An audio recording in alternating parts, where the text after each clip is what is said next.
Okay. I think I clicked all the buttons. I think everyone can see us and hear us and all that good stuff. Welcome, one and all, to yet another episode of WIC TV. It's a cross-ideological space where we come together to talk about issues both political and cultural, from the silly to the serious. Today, we are trying something different for you all. We are doing Dev versus the World. So it's a bit different than the format I normally host. And let me kind of just tell you what the skinny is before we let Dev introduce himself and we kick things off. So, we're going to have a slowly escalating panel. And what I mean by that is we'll start with Admiral Gibbs and Radical Coder, who wanted first crack at Dev. They get a little pride of place here, and they'll take Dev to task on their issues. As it winds down, we'll bring in more people and slowly increase the number of people who are gangbanging Dev, okay? And that's going to be the format. So if you want in on this, okay, if you want to take him Why to did you want to do task- this again, Wick?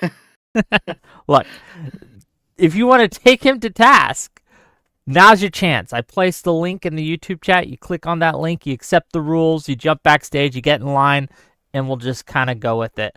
But first, before we do any of that, I want to give a chance for Dev to tell people who he is, what he does, and why you should care. Go ahead. I am Dev. I make political videos, sometimes video game videos. You know, you. If you're here, you probably know me. I've been on Wick a bunch of times. That's all absolutely true. He's graciously, and thank you for agreeing to this. I think it'll be fun. I think it'll be interesting. And I guess we'll just start by allowing, I guess, actually, can you give us like some of your hottest takes before we begin, just to kind of let people know what they might want to fight, and then we'll give it to Radical Coder and Admiral Gibbs to have their issues with you. But go ahead. My hottest takes. Here's the thing. I don't really consider any of my takes hot. Well, I guess let me ask you this then. So when you were calling in on a Destiny panel the other day, last week, I believe, I asked you a question. I asked you that if Trump pardons himself so that he is unable to be prosecuted for his alleged crimes, I asked you if he would become a legal target for violence, or people would be justified in doing Well, not violence legal. against him. It wouldn't be legal, but it would be moral. Yes. You would think it would be morally justified to do violence again. I think that's a pretty hot take, and we can start with that. Really? Okay. That's an absolutely hot take, that because he pardons himself, that people would be morally justified in killing him. That's a hot take, Dev. You understand that, right? Well, I think it's a correct take, though. I think if you've subverted law and order to the point that you're just letting yourself all off the hook for all your fucking crimes, yeah, we are now beyond the bounds of law and constitutions in order to be able to do the right thing. So if someone I think it's gets away with, say, I don't know, tax fraud, do you think that someone is justified in killing them? No, I think it's categorically different when you're in power. Okay, fair enough. We're going to get to it, though. So, gang, come on in, jump backstage. I'm sure he'll have other hot takes that he'll be giving throughout the night. Let's start with Admiral Gibbs. Admiral Gibbs, you want to tell people who you are and what your issue is with Mr. Dev here? Yeah, I'm Admiral Gibbs. This is Garfield. And we have issues with many of his liberal takes and his weak foreign policy, like his Venezuela takes. Those were terrible. Didn't seem like I liked those. Wait, what did I even say about Venezuela? I don't know. I was scrolling through your tweets here, and it seemed like you didn't like how we were handling the bombings of the boats, and it didn't seem like you had just the Venezuela policy in general. Maybe you can elaborate. Sure. I mean, I'm not against the idea of overthrowing a shitty socialist hellhole and liberating them and making them into a nice westernized liberal capitalist democracy. Sounds good to me. But from what I understand, is that you need some sort of congressional approval to do this sort of thing, and Trump is currently operating without it. So this is like specifically because Trump is doing it kind of thing. It's like a TDS situation. No, absolutely not. If Trump got permission from Congress to do this, I'd be more on board with it. Well, I guess the problem I'm having with that is, when's the last time a president did that? That would be Iraq, 2003. Okay. And and then Afghanistan before that, yeah. No, we didn't. We had quite all these different special operations. We had all these loopholes multiple times before where they weren't really officially wars. All these other different little things. We go all over the world and we do this all the time. Why is this any different than say like Somalia or Libya or like anything that we're doing in Syria right now? I don't understand why this is any Hold on, different. let me see here. In 2001, Congress passed authorization for use of military force in 2001, AUMF. So yeah, these are things that Congress authorizes. Okay. The fact that the executive is just Are they basically able to declare hold things on. like a terror works? Like because it seems like this is just an extension of the global war on terror once we declared a cartel a terrorist organization. I think the You global war on disagree terror with is that statement? over. I don't think that's in any force anymore. I mean, in general, it still is. We still use a lot of those documents and whatnot to define how we do things. The way you have like non-combatants, and we have enemy combatants and foreign combatants, all these different things, all these little terms, the specific legal terms. I don't have them all right in front of me specifically at this moment in time, but like they still use these regularly to define how they. I mean, I don't see why once you declare something a terrorist organization, that's not going to authorize you to take military action against them when we've used it all the time just against Let's them. actually let's look it up and see what the Sure. government has actually said about it. I, I'll take a look right now. I Let's have a see. question in there regarding that. I mean, what about domestic terror organizations? Like Trump also has listed Antifa as a terrorist organization. Do you think that that authorizes military strikes against Antifa organizations, quote unquote? Is that for me or him? I guess that's for Gibbs, but maybe I should be pushing you instead. Oh no, Yeah, it's yeah, I fine. mean, Go ahead. Go ahead. I don't mind. I mean, I would say, like, potentially, I think that, if you're declaring things terrorist organizations, you're going to have, like, a much more aggressive militaristic stance, whether that's a, like, National Guard or if it's a, like, Heavily Police Force or it's the Coast Guard or it's, like, us using the actual military. I think those are all within threat range once you start declaring things like a terrorist org, domestic or foreign. I think specifically foreign is more egregious if they could tie you specifically to foreign things. So, like, if they had tied Antifa to being like foreign power back, I would be more inclined to aggressive, like, use against force towards them. But if they were just domestic, I'd be, I don't know, less. So, I mean, I'm no fan of Antifa, but I don't think it's appropriate to call them a terror organization. Um, I have a lot of problems with Antifa. In fact, the Antifa in my city got my editor fired from his day job due to associations with me. So like I am no friend of Antifa. But to say that they're the same thing as an actual terrorist organization is kind of fucking insane. Okay. So while we look up that information that you're trying to get to, Radical Coder, you had a different issue with Dev. Very different. So, Maybe we can Well, get that. just real quick, just real quick. Like I cannot find anybody saying that Congress has given any sort of has passed anything regarding Venezuela. It seems to still be very much up in the air. It's a legal shit show. And I think it will be a legal shit show, especially if the Dems win in 2026, which they probably will, to be honest. So I'm here for it. Yeah, and to be clear, we have a show next week, and we're gonna have Mooncake on there. We're gonna have Doobie on there, and we're gonna be talking about in detail the Venezuelan boat strikes. But that's a next week topic, and today we're here to fight Dev. So, Radical Coder, give us what you got. Yeah, so I had a very different angle. A couple years ago, on a very primitive version of my YouTube channel, I did a live stream where I watched one of Dev's videos on critical race theory, which is a bit of a pet topic of mine. Some of you might remember a conversation with Destiny a few years ago where I talked about like racist math or whatever. So I have a little bit of origins in that. But Dev, I guess, well, maybe your sentiments have changed over the last couple of years, but at the time, you gave like a pretty long history of I guess cultural Marxism, and then I guess kind of baked this in to the ideas behind like critical race theory. Like, have you changed your position? Like, are you still like against critical race theory broadly, or do you have less issues with it now as you've I guess woken from your more conservative leaning coma? Well, one, my political views haven't actually changed. Everyone says that they have, but they haven't. Two, I did a video maybe back in February titled "Can You Be Racist Against White People?" And I redid parts of, because you're talking about my Antonio Gramsci video, and I redid parts of the Antonio Gramsci video in that video, and I pretty much feel the same way.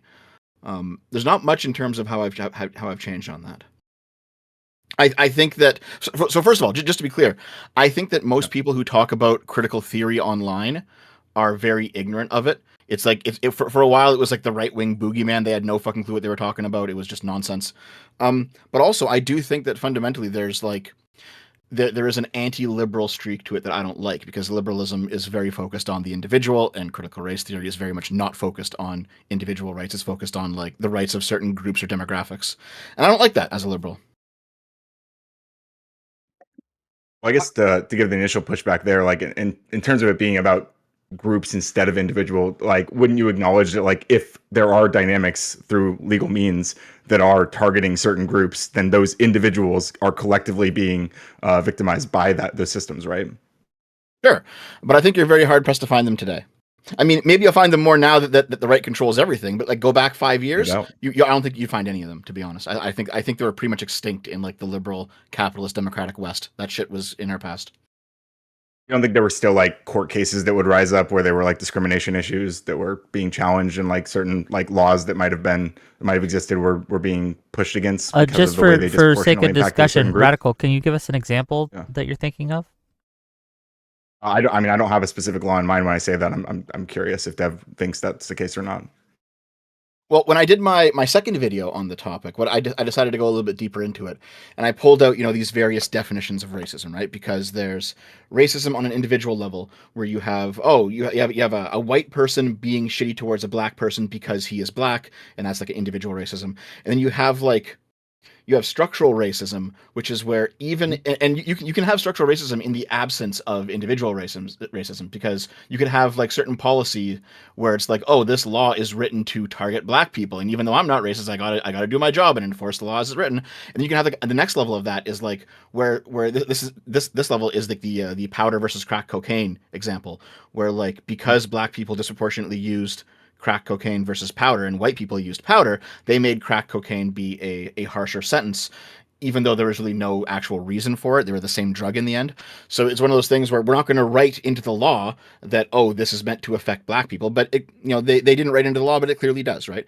And then, so by the way, it's my opinion that those types of racism are like 99% solved at this point. Like that's done. That's over with. What remains now are what we might call the echoes of racism, so even though we've now pulled apart policies that were legitimately racist, let's say 40 years ago, they're still going to have knock-on effects because people who suffered under them are still alive today, and they're still raising their kids, and there's going to be some sort of snowball effect that goes on, and eventually that will work its way out of the system.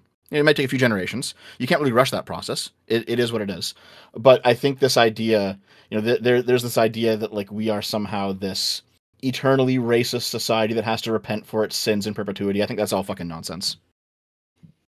I mean, I guess like I don't get the vibe based on my explorations of like critical race theory that they're like there's this constant need for repenting, so much as like what you were just acknowledging, that like there are going to be these kind of microchasms, these echoes of past racist policies, and that there's going to be I mean, critical race theorists would probably dig into how different laws affect different people, and when they find these disparities, they might challenge them in court, and that seems like the main goal there. So I don't.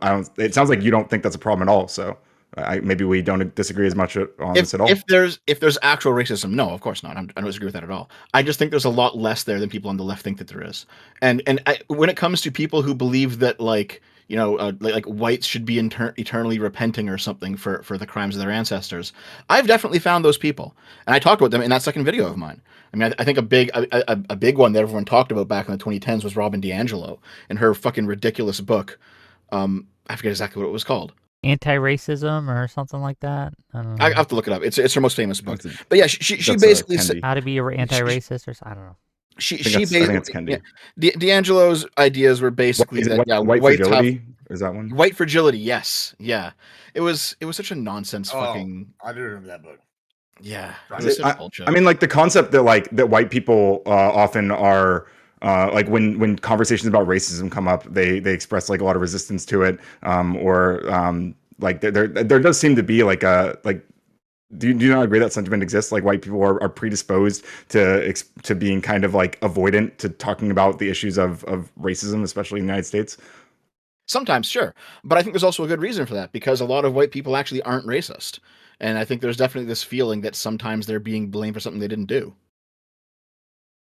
Like, I mean, I don't think that I'm racist, right? I personally think I try to be anti-racist personally. I think that's the right stance to have. So like, yeah, I don't know. I find the conversations like really interesting. And you know, I It can't, can be in some respects, yeah. why would someone feel, I mean, I can understand like emotionally feeling kind of victimized, but then like when you have like a more rational dialogue about it, it seems like a pretty reasonable thing to acknowledge and try to grapple with. Like, Well, I think ultimately there's times and places for it, and I think one of the big reasons as to why, let's say, the mainstream culture moved away from the left slowly in the 2010s is because they wanted to make that time and place every time and every place, and it became frankly just frustrating, and people got fed up with it. Okay. well, I guess to push back on that I, specifically, like so. Well, hang on. Yeah, hang on, just guys. I let want Radical a specific Coder go, and then example we're going to here. give you another Yeah. chance, Admiral Gibbs, and then we'll start getting more people in Like, here. okay. But go ahead. That's fine. I believe that like the moment that critical race theory became kind of a trending topic in the United States was when Christopher Rufo went on Fox News and he gave the statement that, you know, critical race theory has quote unquote become the default ideology of the federal bureaucracy, which is a very silly sentence by any means. But this was kind of the moment that this became like a cultural phenomenon, and this like suddenly all this talk about like anything. This was the kind of the precursor to the DEI craze, right? And I think both of these were just kind of like they were kind of a blanket term. And Christopher Rufo himself admitted as much about basically how like this was used to just demonize any conversations about race. And so I mean, I think that was like probably a major fun like piece in why we saw so much resistance, especially in the later 2010s. Well, sure, but at the same time, I mean, I first encountered this in 2007 when it was my first year in university, and I took a class called Intro to Critical Theory. Right? I know that like right wingers tend to talk about this in a certain way. When I talk about it, I don't talk about it in that way. This is something that I do know at least a little bit about, and I do know more than your average right winger. So I do think that when I'm like when I'm talking about critical theory specifically, it's not just a boogeyman word that right wing talking heads pull out on Fox News. I'm not using it that way. Okay. Admiral. I would like to come back to the thing that you brought up, Wick, actually, and related to the Venezuela thing. I've been sitting here listening, and I've been kind of, pondering, and I find it interesting. I think maybe, I guess why Wick finds this comment that you've made shocking is because it's a domestic, right? Like, so if I said that Netanyahu, for example, was a valid military target for Hamas to try to take out, would anybody here disagree that the president of a country that you're at war with as another country would be a valid military target? No, right? Like I think we'd all agree, like the Ayatollah, if we were at war with Iran, would be a valid military target in theory, like a decapitation strike. Okay. So I guess, when I'm sitting here, I see like the foreign powers with Venezuela. I see them as like a net bad, even if they were not declared to Congress. I'm not as opposed to maybe a more aggressive action. It seems to me like you're saying, I guess, within America, and I think this is why it's shocking to Wick and me a little bit, is that in America we have domestic systems set up in order for us to like have conversations, have people kick him out. Like there's going to be other checks and balances if he pardons himself. Like maybe this new thing where we can get rid of pardons from the last president. Maybe that's how we get rid of Trump's pardon if he pardons himself. Maybe the judiciary rules that's like invalid. There's checks and balances, and I think that the idea that we're going to go and domestically start assassinating potential political leaders because do you think they're enemies of the state? I think that is a concern that we have reached that level. Do you not see why Wick would have an issue with that? And I think I have an issue. Wick, you can tell me if I'm wrong. If that's why you're saying I have a host of issues with it, but fair enough. We'll go with that one. Right? Sure. It's my belief that Trump is actually subverting all of these checks and balances that should normally keep a liberal system functioning. And insofar as he continues to do that, something must be done about it. I would rather it not be violent, but if it has to be violent, then so be it. Okay. So it sounds like you think right now, the right thing to do is to attack him. You're saying that should be maybe at what level, like what priority should that be? Should we try other things before we talking about taking out dear leaders, or what priority is this? Like, okay, number one, that's first option, or is this like number option 30? It is not. It is absolutely not the first option. No, like right now, right now, elections still function in the United States. Like if Trump runs for a third term and then steals the election, and then he's like, I guess I'm supreme leader for life now. People have to start shooting him. Like there has to be a general uprising at that point. Okay. You think the third term's the line? Is that's the line? I think there are several lines. That's one of them. Yeah.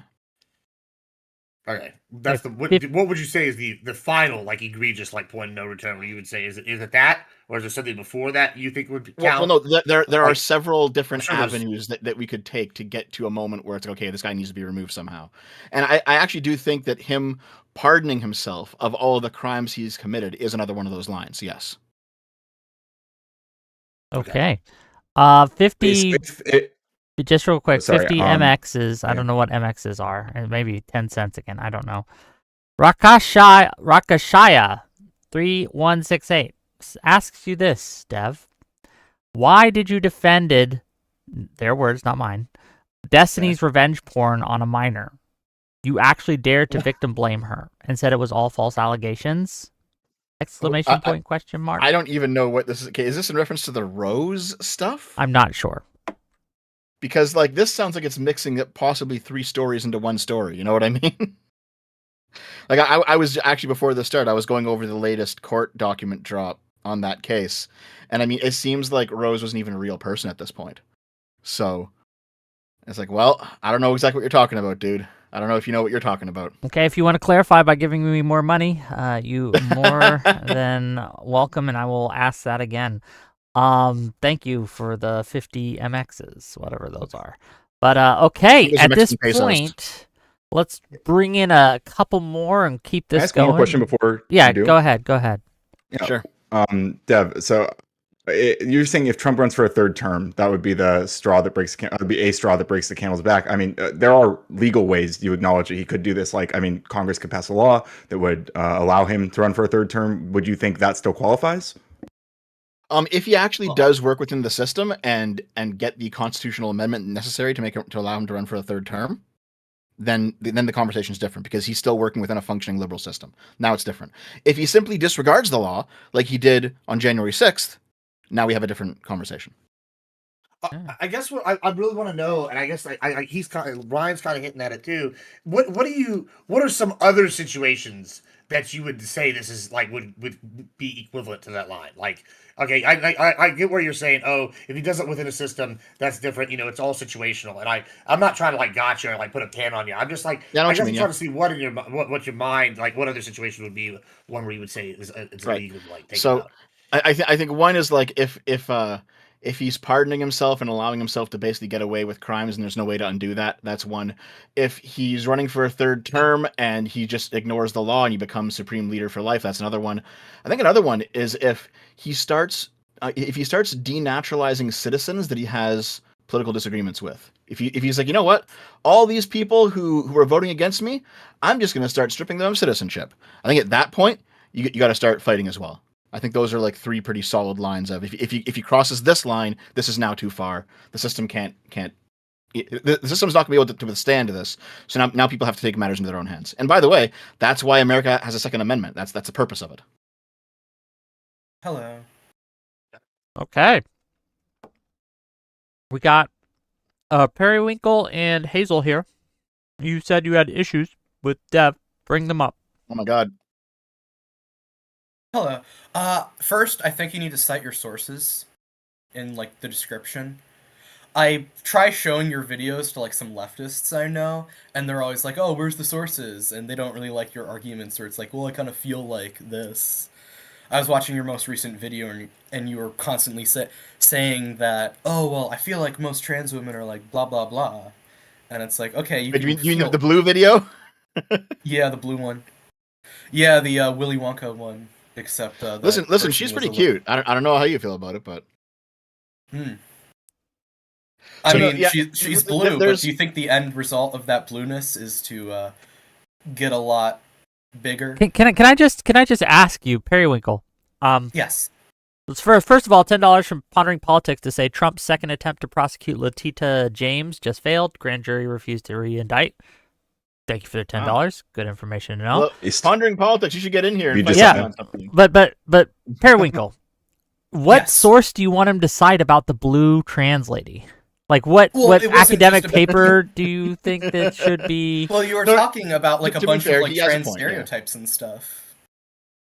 And it's Well, like, I think that's very interesting. It would be really cool if you cited like some sociology papers I Well, mean, keep in mind, but it's I was also about some going of off your of other somebody topics. somebody else's chart, right? Like I didn't I make wasn't that chart. I was right just off. talking about it. Okay. Yeah. But Yeah. no, yeah, I think in general, I could probably like have a thing where I put my links and like, oh, here's where I got this paper from. Here's where I got. Generally, I'm just lazy. I should probably do it more. Like there's been some larger videos where I have papers or I have books cited, and I could at least put down where I get that from. That's fair enough. Yeah.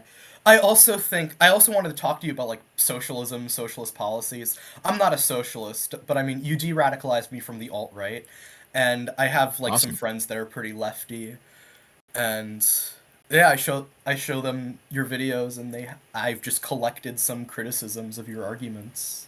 Okay, what's up?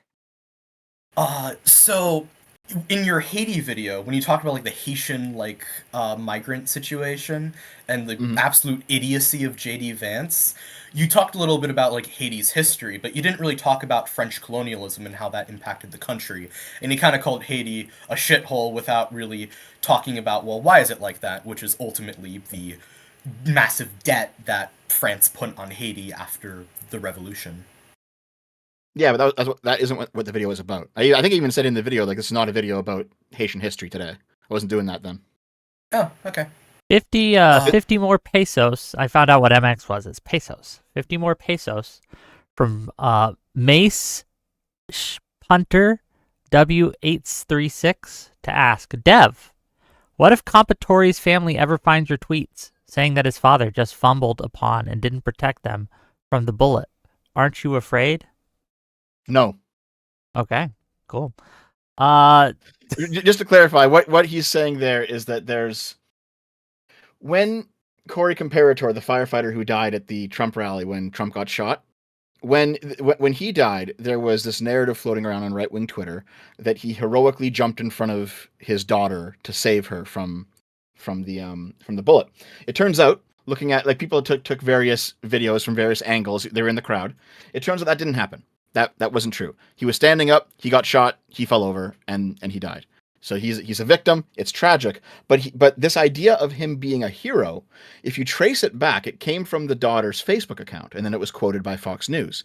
But it's not actually able to be independently verified, and it probably was just it was probably just the daughter saying something nice about her dad because she's traumatized because she just lost her dad. And fair enough, it's a very human thing to do, but it's ultimately false.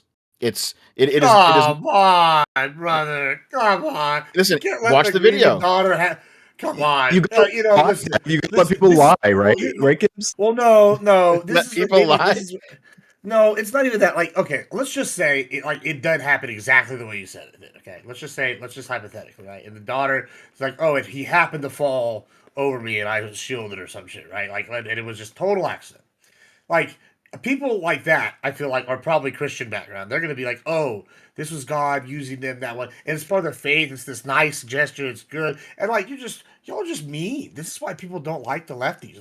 Y'all just want to take nice things away from people. You can't even let this daughter have her moment. You're like, yeah, fuck your dad. It's just scientifically not true. Couldn't happen. Well, fuck firstly, you. Like, hold on. So, voters. Y'all know that, so, right? So firstly, I don't think Radical Coder or any of the lefty would call me a lefty. Secondly, I mean, I will call you lefty, but yeah, I know you would. I know you would, but actual lefties would not. Sure. But secondly, though, it's like I'm not trying to take anything away from it. I mean, I can't. I'm a relatively small account on Twitter. I can't really change anything. But like, I am interested in what's true primarily. And if it turns out that this was just something that the daughter told people to feel better about her dad's death, fair enough. But I am interested in what's actually true.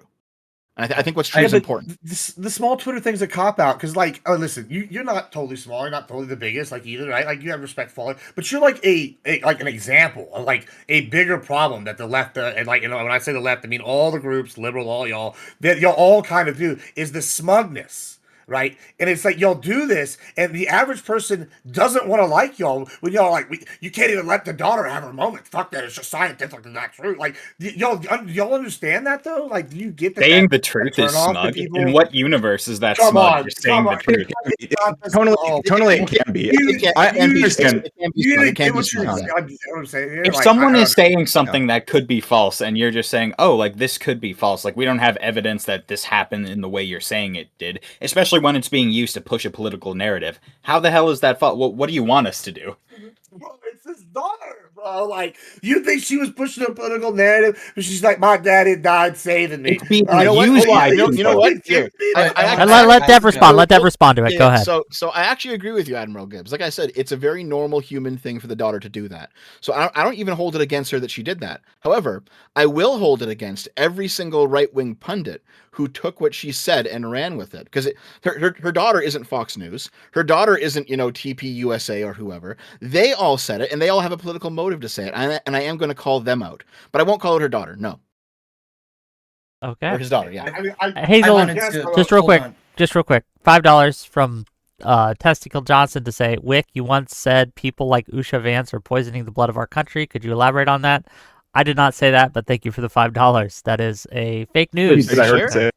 No, But- Sounds like something that you would say, Wick.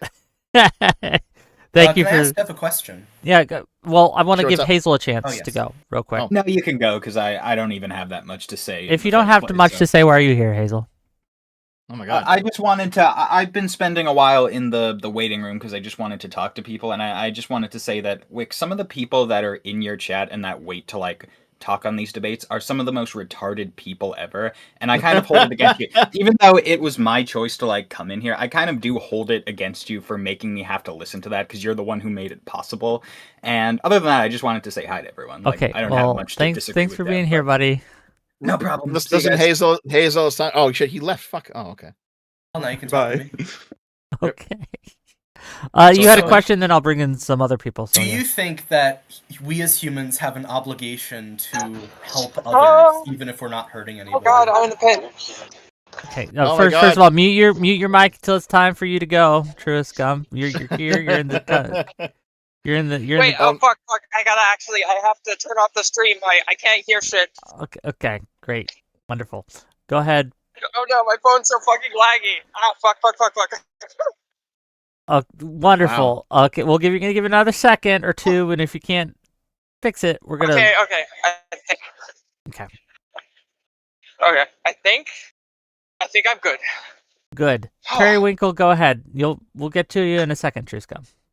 Yeah, so I asked the question because, I mean, it's kind of a little... It's a thing that's come up when I talk to, leftists and even rightists, because right-wingers will say that we have an obligation to, respect our bodies and treat our bodies with dignity, so that means not being gay, that means not taking drugs or whatever, not watching porn. And on the left, it's more so about we should take care of other people, that we have an obligation to help others. And I just wanted to know your opinion on it. I think it's a little bit of both. Well, yeah, I think it's obviously both to some degree, right? I obviously don't agree with the "don't be gay" thing, but I do think that there's. I think it's pretty self-evident that there are certain lifestyles that are more conducive to having a happy, meaningful life. Right? I think it's plain. Whether you're gay or straight doesn't matter. I think if you look at life satisfaction or just life stability, monogamous gays tend to be just higher up in that scale than polyamorous gays. It's that sort of thing, right? So I think there's certain ways of living that I think the right wing accurately gets at as as an individual, you should live your life this way. This is a proper way to live. It'll be good for you. It'll be good for your family, etc. And then I do think that left wingers who say that we should help others, I mean, they're obviously correct as well. What extent, where would you draw the line between, the right's going too far, the left is going too far, and, the right is right about this and the left is right about this? That's a very broad question, man. Let's just focus on... Here, I have a saying, and the saying is that... Can I chime in? In a second. Don't worry. Don't worry. We'll go to it. Let's get the saying, and then I got a couple super chats, so you can chime in. But go ahead. Yeah, so this is how I judge things as a very basic general rule, like a kind of 50,000 feet above everything rule, is that governments should be liberal and people should be conservative, and you can kind of boil that down in a whole bunch of different ways, and I think it makes sense in most cases. Okay, $10 from Festiva to say, Dev, I demand you to defend why you are Canadian. Those things aren't even people, and you're one. I can't believe I'm in the Sub for Life Club. Last video was funny, though. Thank you for the $10. Thanks very much, buddy. Listen, it's not my fault. I can't help where I was born. $5 from Marlo Kurtz to say there's no such thing as a harmless falsehood. Okay, I want to give... I think that's true, yeah. I think that's actually true. Yeah. And in fact, I think if you want a really good example of there's no such thing as a harmless falsehood. You have to look at something like Chernobyl, right? I don't know if you guys watched. Was it 2017 that Chernobyl show? Fucking incredible show. No. But the whole point of that show is that like you have one tiny falsehood and it builds up over 50 years and it destroys a country. And it's like, yeah, you need to tell the truth all the time. Like that's how it has to be. Or you can That's just not. talk about Therians who think that they can just self-identify as an animal. I mean, my something a God, leftist yeah. has told me is that, oh, it doesn't hurt anybody. But it's like, well, if you live your life in a way that just ignores reality, even if, okay, Therians, it doesn't hurt you immediately, if you just keep denying and denying stuff, it will eventually affect your life. Listen, Yeah. that's not the message that I was trying to say. Okay, listen. Okay, first of all, one obvious falsehood thing. If you ever want to get laid, you have to lie, fam. I want y'all to know at some point you have to be like, hey, you look good in that dress. agree with Well, that. you look good in that dress. All right, yeah. I haven't had to, but I don't know about you. Maybe if you're annoyed, it happens at some point. You're gonna just say something to keep the peace, and it'll happen. I promise in your life. But second, It's like when I say all my panelists make good points. Okay. exactly. See, but so here, when we sit here, though, the thing I'm trying to say when I talk about the And feelings once that you're done, I want to get Truscum in here because Truscum's been waiting. So finish your point. Then I Truscum. just want to clarify because I think there's a disconnect. I'm not sitting here arguing for how they feel. I could care less about how something feels, right? Like I'm kind of a dick myself. But when we're sitting here and y'all are going, hey, this daughter, her dad died, and she put this story out there about her dad saving her when he dies. And then Fox News runs with it. Yeah, it could have some political push behind it. Her dad was obviously at a MAGA rally when it happened, right? It's a sweet story. Yeah, everybody on either side would use this, right? Yeah, you can point that out. But then they sit there and go, we're going to try to take this moment. It just feels mean. Like when y'all do this repeatedly, it drives people away, and y'all are just like, nah, we're doing it for the sake of truth. Like, okay, well, Here, keep I'll put it this way. If things were reversed and it happened to a left-wing family, I would say the exact same thing. Okay. All right. Periwinkle. I'm sorry. Truscum had something to say. Truscum, you can chime in now. What's your question? All right, so one of you guys, I heard one of you guys say something along the lines of right-wing people don't like care about others, or like something along those lines, right? The sort of intra-outra sort of deal, right? Who was it? Because I heard it, but what I'm getting at with the reason I say that is that point that I forget which one of you made it. The point you guys made completely ignores like years and years of like classic Christian charity work that like was so strong, that used to be very strong. I agree with that. Yeah. Yeah, I don't remember anyone making that point though. And not that specifically. I think Captain Periwinkle said something to that effect, but it wasn't quite that. Okay. Yeah, I could be wrong though. Something to that effect. There was like a long delay, and I'm like kind of focusing on other things ish. But I'm trying to keep it, No, that's fine. But, like that's what Okay. Any responses to that? No, I agree. Yeah. Okay. Cool. I think some Okay, right- we're some gonna right-wing cycle. people, We're gonna cycle some it's people random, out but because I want once to a make go- sure that some people get in here. So we're gonna cycle. We're gonna let Radical Coder and Admiral Gibbs stay because I invited them personally. But thank you for How do I coming, set up a Periwinkle, personal and thank you debate for with coming, Truscum. Wait, hold on, Periwinkle. What'd you say? hey, I just got here. No, I'm kidding. You guys have a great one. I'm gonna go Thanks. put up soy jacks over Antifa stickers. My Espeon, Oh my my dad's God. name Umbreon, by the way. So, what did you say before you go, Perry? What did you say? I set up a debate or a discussion with you. I want to talk about some of the politics behind some games sometime. I think Silksong is pretty lefty, but You know what? Might It like actually that. it actually kind of is. If you like every major character in that game is a woman, and also there is some meat on the bone there to say that Hornet is transcoded because she's the only female in a species of genderless beings. So like you can kind of map it on there if you want to do some literary analysis. well, I was thinking more about the anti-capitalism. Okay. Well, I'll let you guys DM each other to set up that debate. Thank you for Can coming. I DM you? Periwinkle. Short Shadow talk to you? Yeah, my DMs are open, man. Oh, really? Now they know. Oh, really? Just kick him the fuck out. Okay, I'm trying to go in the order you guys join. We got Antelope and we got a Professional here. So Anna's one of my mods. Hi, Oh, Anna. okay. Oh, hey, Dev. Nice hat, by the way. But Thank can you. I ask my question? Or Go Sure, ahead. what's up? about the Cora Computore thing, I think I have a better way of explaining why it rubs people the wrong way. I think, first of all, I want to say I think you're right. Like, I think he did fall over on top of her, but I think the reason why it rubs people the wrong way is because it's an optics thing. To most people, it doesn't really matter whether it's a lie because, like, for example, if a parent lies to their kid about Santa Claus being real, is it really, you can say it's like justice that it has to be, that they have to be told the truth, that they have to know.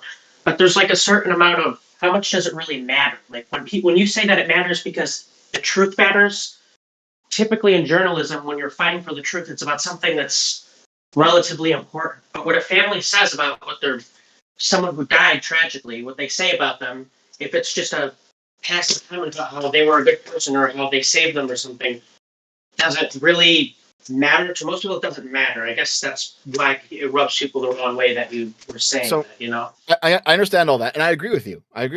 However, the issue ultimately is that you have a bunch of people who, let's be frank, they don't give a shit about this guy. They don't care about him. They don't care about his daughter. They care about basically puppeting his corpse around for political points. These are all of the right-wing talking heads, and those are the people that have to actually And the be president. pushed back against. Gibbs, you have something to say? Yeah, I Alright. just okay. I feel like I'm a very pessimistic person. Oh, So just it's funny real to me quick, that- $20 from Dirty Deeds says Dev. Sorry, I didn't mean to interrupt you, but money you're fine. money is more important than you, Gibbs.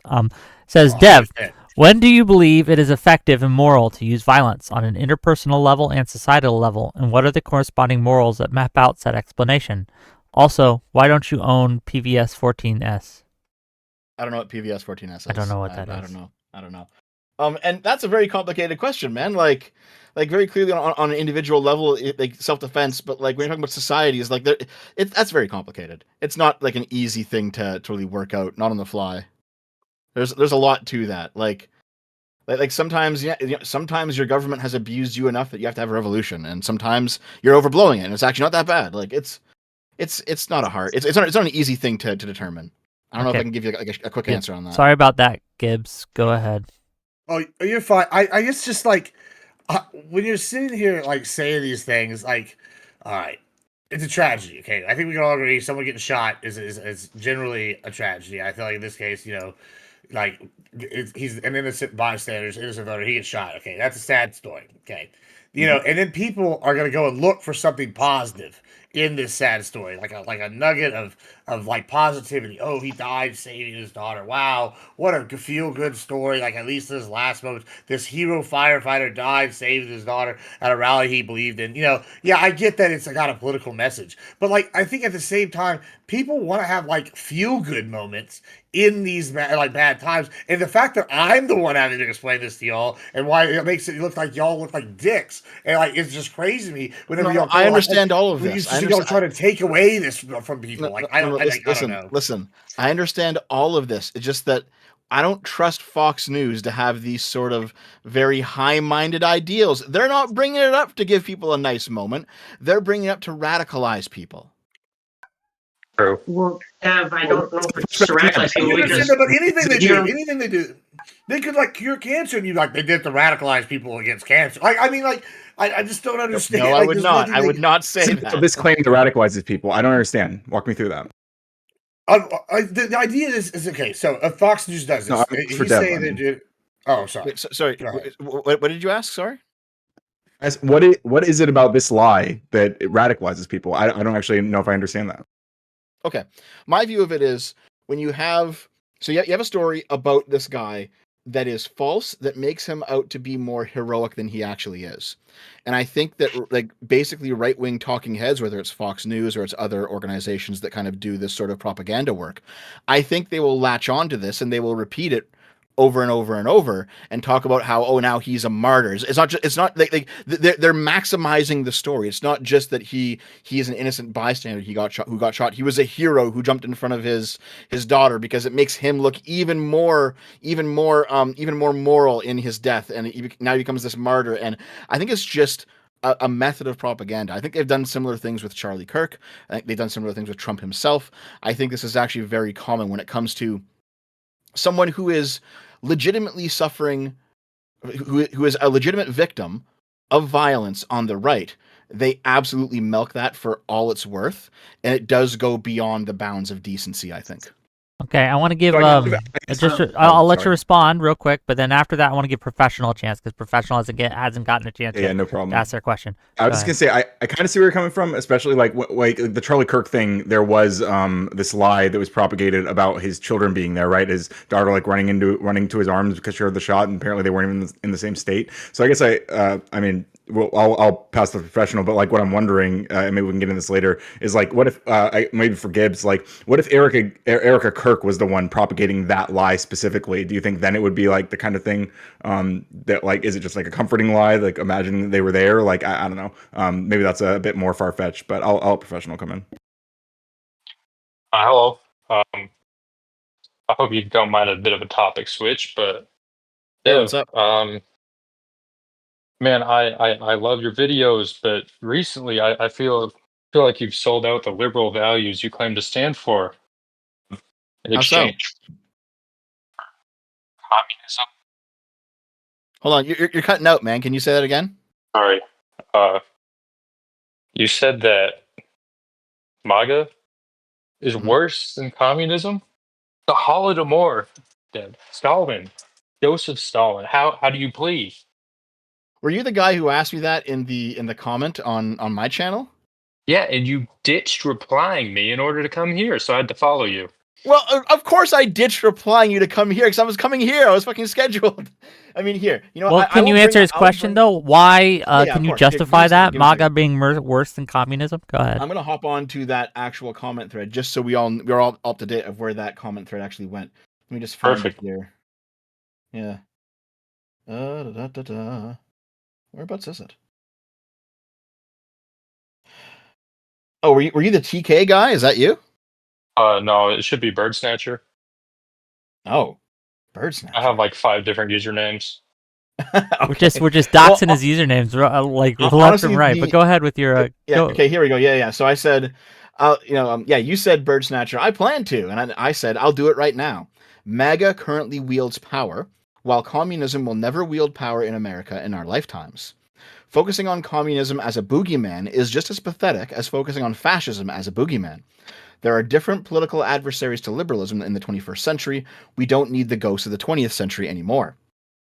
And I think, you said Bird Snatcher, but do you think that, let's say, Soviet Russia is worse than anything Trump has done or will do?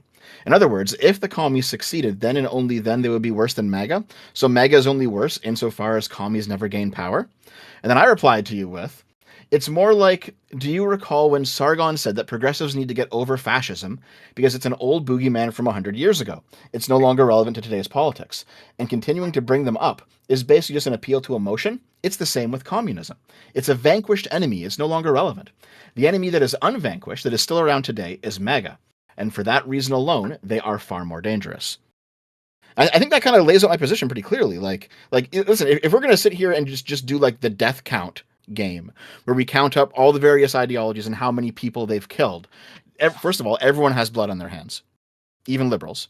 But secondly, me. except you. Yeah. Is it a giant sunny? Are you fucking kidding me? Put it in a glass, you degenerate. I will do what I was. Imagine a Canadian calling me a degenerate, but go on, please. Never had more respect for you, Wade. So I would say, like, if we're doing the whole death, like, this ideology is worse because it killed more people. Like, there's a lot of truth to that in some aspects, but also it's kind of simplistic, right? Like, there's other things that make ideologies bad other than just raw death counts. If it's just raw death counts, well, then Maoism is the worst. Like, they've killed 100 million people. There, it's done. Like, the conversation's over, right? But right now, fascism is dead. There are no more fascists. There are a few fascists online. They're running around. They're being retarded. They are irrelevant because MAGA, even though MAGA is, in my opinion, very evil, it's not a fascist movement. Okay? The communists, they're largely gone too. Like, where's the American Communist Party? It's fucking gone. Like the Democratic Socialists of America, they have their serious problems. They're not the same thing as like a Soviet-aligned Communist Party, all right? So we are in the 21st century. We have liberalism has different political adversaries right now. I don't think communism and fascism are that relevant anymore. They're like a historic evil in kind of the same way that, like, I don't know, fucking Genghis Khan was. Just it's a little bit sooner, but it's, you know, give it 100 years and no one cares about fascism anymore. It's gone. It's done. It's just it's in the graveyard of history, Yep. right? Does that answer your question? No, just to be clear, right?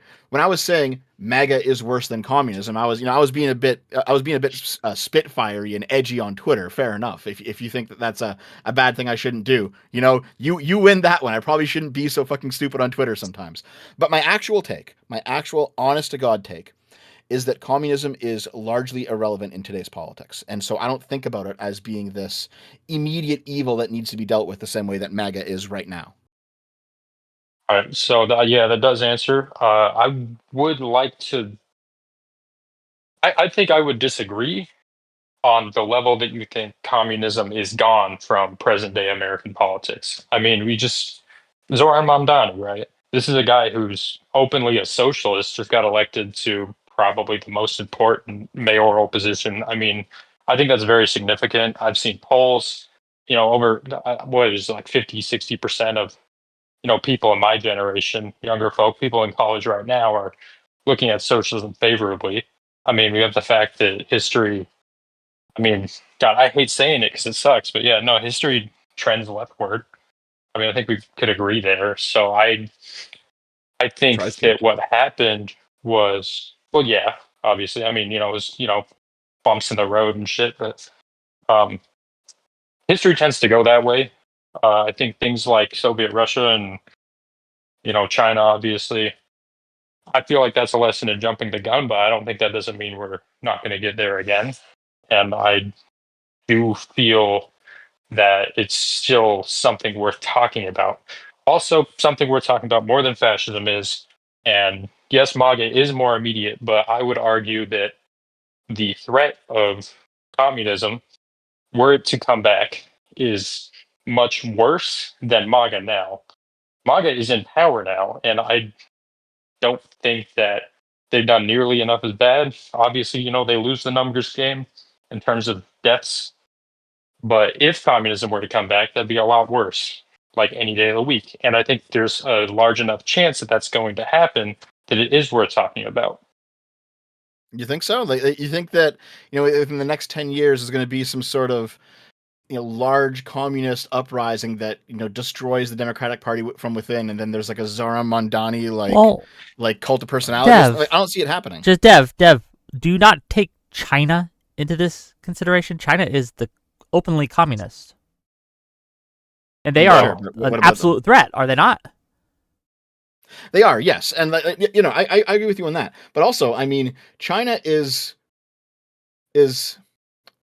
also a lot. It's also very fascist in the way that it operates. It's both. It's like it's communist Yeah. with Chinese characteristics. So it's got some other kind of special little things about it, but it absolutely is a communist threat. Well, sure, and I agree fact- with you there. But I think the way that I'm viewing it though is like, if we're talking about like domestic American politics specifically, you know, this idea that the Soviet Union is still funding somehow, you know, the American Communist Party to subvert America from within. That's not happening. That's done. That's over. Sure, right? Like these subversives right now, they subvert the Republican Party. Hold on. Well, yeah, I was going to say, we know that even like right and left, there's definitely foreign powers. Like, if we're all being honest, there's probably foreign powers trying to meddle in our affairs on both sides. Like, I mean, we probably do. I figure like that's a statecraft in general. I guess my question is, when you say MAGA is a greater threat, like, once again, this is not a gotcha. I'm just trying to understand. Define MAGA, because I, like, as a Republican, I find it hard to define exactly what MAGA is, because it's a very like populist movement, right? So, what do you say, like, MAGA? How do you define it, or is it that it's kind of undefinable? Is why it's a threat, I guess. What did you? When I say it, I mean more like people who are Trump loyalists, like the ones who will stick with Trump no matter what he does. Like even if it comes out that like Trump was raping kids on Epstein's Island, they're still pro Trump no matter what. Those guys. So, like, yeah, okay. So you're saying just like the corrupt crony, like diehard zealot people, not so much like the nebulous populist movement of it itself. Well, populism has its own problems, and there's definitely some overlap there for sure. But like, yeah, I'm talking about like the cult of personality around Trump. Okay. Can I ask what do you when you say that MAGA's just real quick before you go, we do need to cycle because I want to get other people in here. So Professional and Antelope, thank you for coming. Thank you for having me. Do appreciate Yeah, it. I'm happy to be Thanks, here. guys. Thanks for your questions. Yep. See you. You just fucking kick them. You're like heartless with this shit. I gotta be They're in the middle of- ruthless to get people in They're in the here, middle of okay? saying goodbye, and you just boot them. Gotta be ruthless.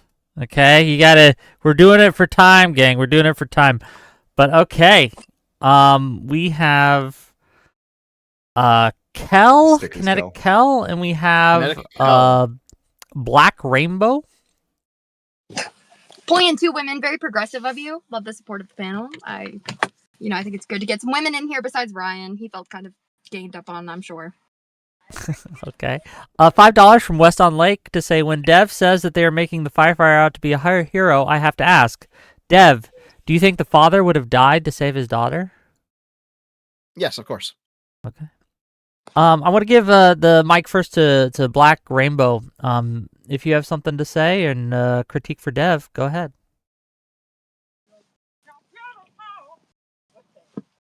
You got to unmute yourself. Yeah, I was working on it. Sorry. It's all good. What do you got? Hi, Dev. It's Melissa. Hi. How are I know who it you? is. I know exactly who it is. What's up? Hey, I don't know. I have a couple of questions for a couple of potential points of contention. A while ago, you made a video, and if I remember correctly, it was about the Cracker Barrel thing. Yeah, yes. That was like 3 months ago or something.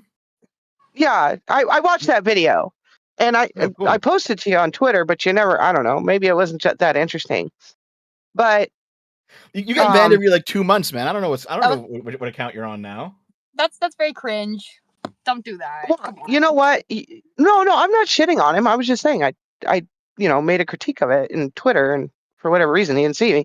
And he's right. Like Twitter keeps banning my accounts, so Maybe he I have saw to it and he balance just from didn't one to another. respond. Maybe he saw it and he just didn't respond. Have you thought of that? Well, What's I up? have What's like up? 5 followers. Anyway, Exactly. In it, So you I'm were- like, maybe he. Hold on, let Maybe Rainbow he ask did. her question. Let Rainbow ask her question. Then we can we'll get you in here, Kel. Don't worry.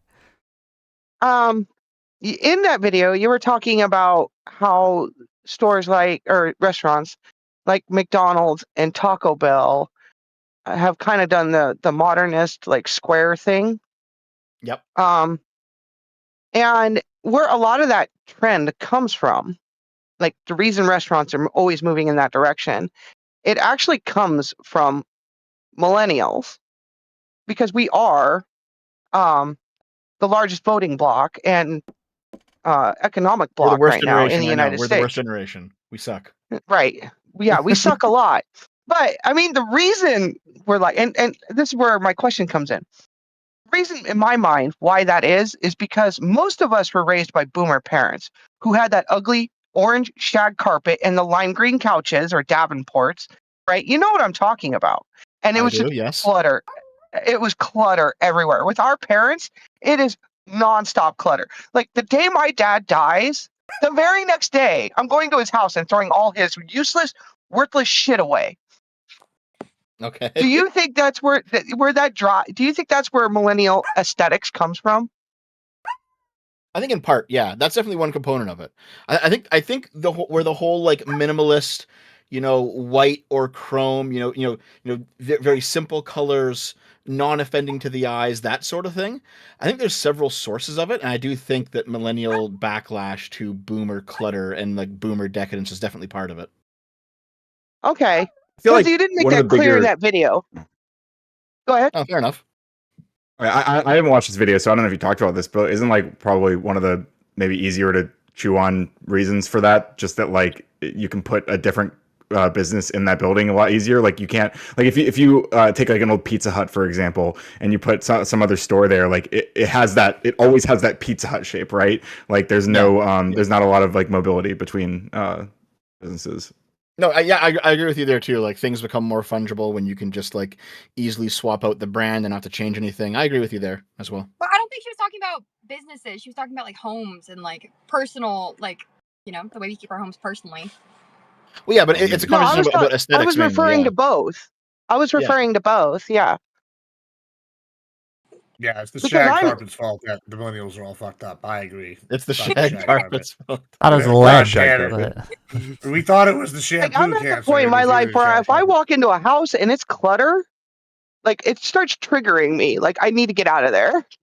Dev, what's Fair your enough. stance on universal suffrage? My man. My stance on universal suffrage Yeah. seems Okay. all right to me, with maybe with a few exceptions, but yeah. What exceptions would you make? Like what? Yeah. Well, under 18s, obviously. Sure. Non-citizens, obviously. But beyond that, I think it's fine. Like I'm not one of those guys who are like take away the right to vote from women. I'm not one of those guys. I heard some contentious, you know. Okay, $10 from Old School to say this. Ask Dev to respond to this. He asked for examples of Biden weaponization of government. I gave the example of the Department of Justice prosecuting pro-lifers who didn't violate the FACE Act, while not prosecuting pro-choicers who did. Do you want to respond to that? And to be honest, I have not heard of that at all. I have to look it up. It's possible that happened. Yeah, I don't know about that either, but I do regularly hear about one example of like a pro-lifer who was the right always describes this person as being arrested for praying outside of a like abortion clinic or whatever. Which and like when I dug into this, I looked at the charges and it was not that. It was like they were actually like doing something, like they were doing violence basically, like they were like some sort of property destruction or something. Like they weren't just praying out there. It was so it was like just a complete fabrication from the right. Many such cases, but you know. No, I've never heard of this story before. I mean, Okay. I'm not saying it doesn't matter. I'm not saying it didn't happen. I just don't know anything. So I'm sorry, man. Okay. Do you think that the right regularly, as Ryan said, you know, kind of obfuscates things to like fit their narrative? Yes, I think the left does it too, though. I think this is something that's like not unique to one political side. Do you think one side does it more than the other, especially in like today's political landscape, for example? I think right now, ever since Trump lost in 2020, the right has kind of been spiraling off into an alternate reality, and they've been doing it a lot more since then. But I think if you go back to, let's say, 2014, 2015, I think the left was doing it more back then.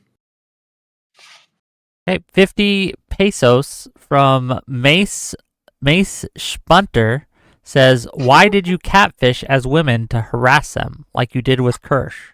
Short fat otaku, dragon fat deposits, subtle. Oh my god. Member Oh, shit. camera lady? Question mark, Dude, exclamation point? I love the ancient lore. I on don't know any of on this. What one. can you That's explain? awesome.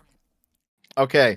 Exposed. So when I started my channel, it was like me and two of my friends back in 2009, and we were all younger, and we were like running around my hometown with a camera, like just making random fucking videos, right? And so there were three of us, and now eventually it's just me, and now I'm in my 30s because I've grown up a little bit, not that much, but a little bit, right? And so one of the women who worked for my channel like back in 2011 or like 2012 has since moved on, and she now has a family, and she's gone. She I think works at a university somewhere now. But the point is that because she left, you know, at this point like 7 years ago, people are saying that she never actually existed, even though there's old videos of us in the backlog together. It's like just a nonsense. But she's claim. like what does it have to do with you allegedly catfishing? Yeah, what the fuck? I don't know, man. Don't be Listen. deflection. Continue to So- the actual so- part of the story. So this is one of those things that Mr. Medicare brought up. When Medicare was feuding with Sargon back in 2018, he pulled this out of his ass. There was no proof of it, but because it's Medicare, it stuck around, and now everyone says it. No, actually, no. It's kind of died off in the past few years. People don't really say it's like too old lore. People don't really say it anymore. You know what? I'll Now, have to as- do my own investigative journalism on this one for sure. Sure, go ahead. And then the thing with dragon fat deposits is that dragon fat deposits was a mod of mine for many years who actually did end up being a catfish. and actually was fucking with Kirsch, and Kirsch is a very large VTuber who's very right wing. And so there was actually a very large drama between her and I about a year ago because I didn't believe the mod that I had and had known for years and years was capable of doing this. And it turns out they were pulling the wool over everyone's eyes, including me. So that was a big fucking shit show that happened last year. Good to know. Okay. We'll see. We'll see, boys. Wanna- okay? Oh my god! Are you gonna go? Are you gonna go like investigate now, Yeah, I'm Cal? gonna go dig, bro. I'm gonna go dig hard. All right, have fun with Love that. Okay. Apologize. I just mischaracterized something. Apparently it wasn't violent charges. It was specifically like some trespassing related things. So I just want to. I'm not trying to like slander people or whatever. You know. Okay. Good to know. Yeah, that's a big difference, Ryan. Fucking breaking property. It's been a while. I apologize. Yeah, since I read about Is, that. So. so is this Cal person one of yours then, Radical Coder?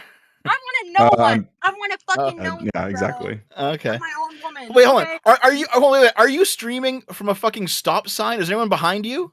Yo, listen. I am parked. Listen. I'm out here in the boonies. Problem? At least I'm cammed up. Okay. Okay. Problem? Yeah. Well, we haven't seen interesting. your face the whole time. Okay. So if you're talking about cammed up, Yeah, if you're cammed up, we're seeing your car dashboard. Let's give it. a little bit. Let's Black Rainbow. Did you have anything else before we cycle you out? Yeah, I do. Go ahead. And this is going to be my more contentious issue. Dev, Okay. why is centrism always so dickless? Like, here, What do you just mean? let me explain myself.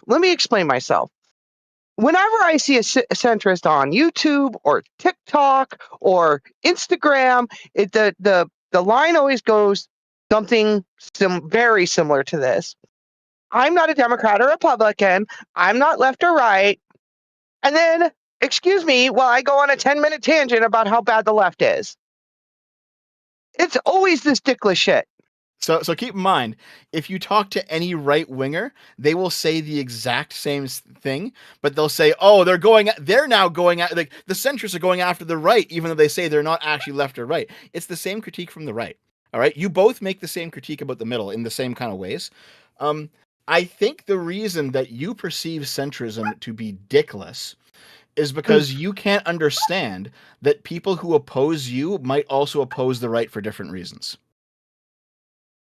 Okay. I mean, I could give you an example just off the top of my head. Are you familiar with JD on TikTok? He does like prison TikTok videos. I am not sorry. I don't know that person. Oh, either. okay.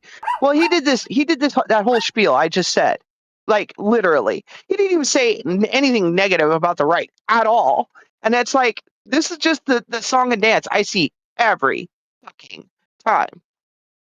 That's fair. That's fair. But I mean, I've seen the opposite though. I've seen so many right wingers say, like, okay, you know what, Admiral Gibbs, you're on right wing Twitter. Maybe you've seen this meme. There's a meme of a guy with like very big glassy eyes and like kind of like a wrinkled face, and he's wearing a shirt.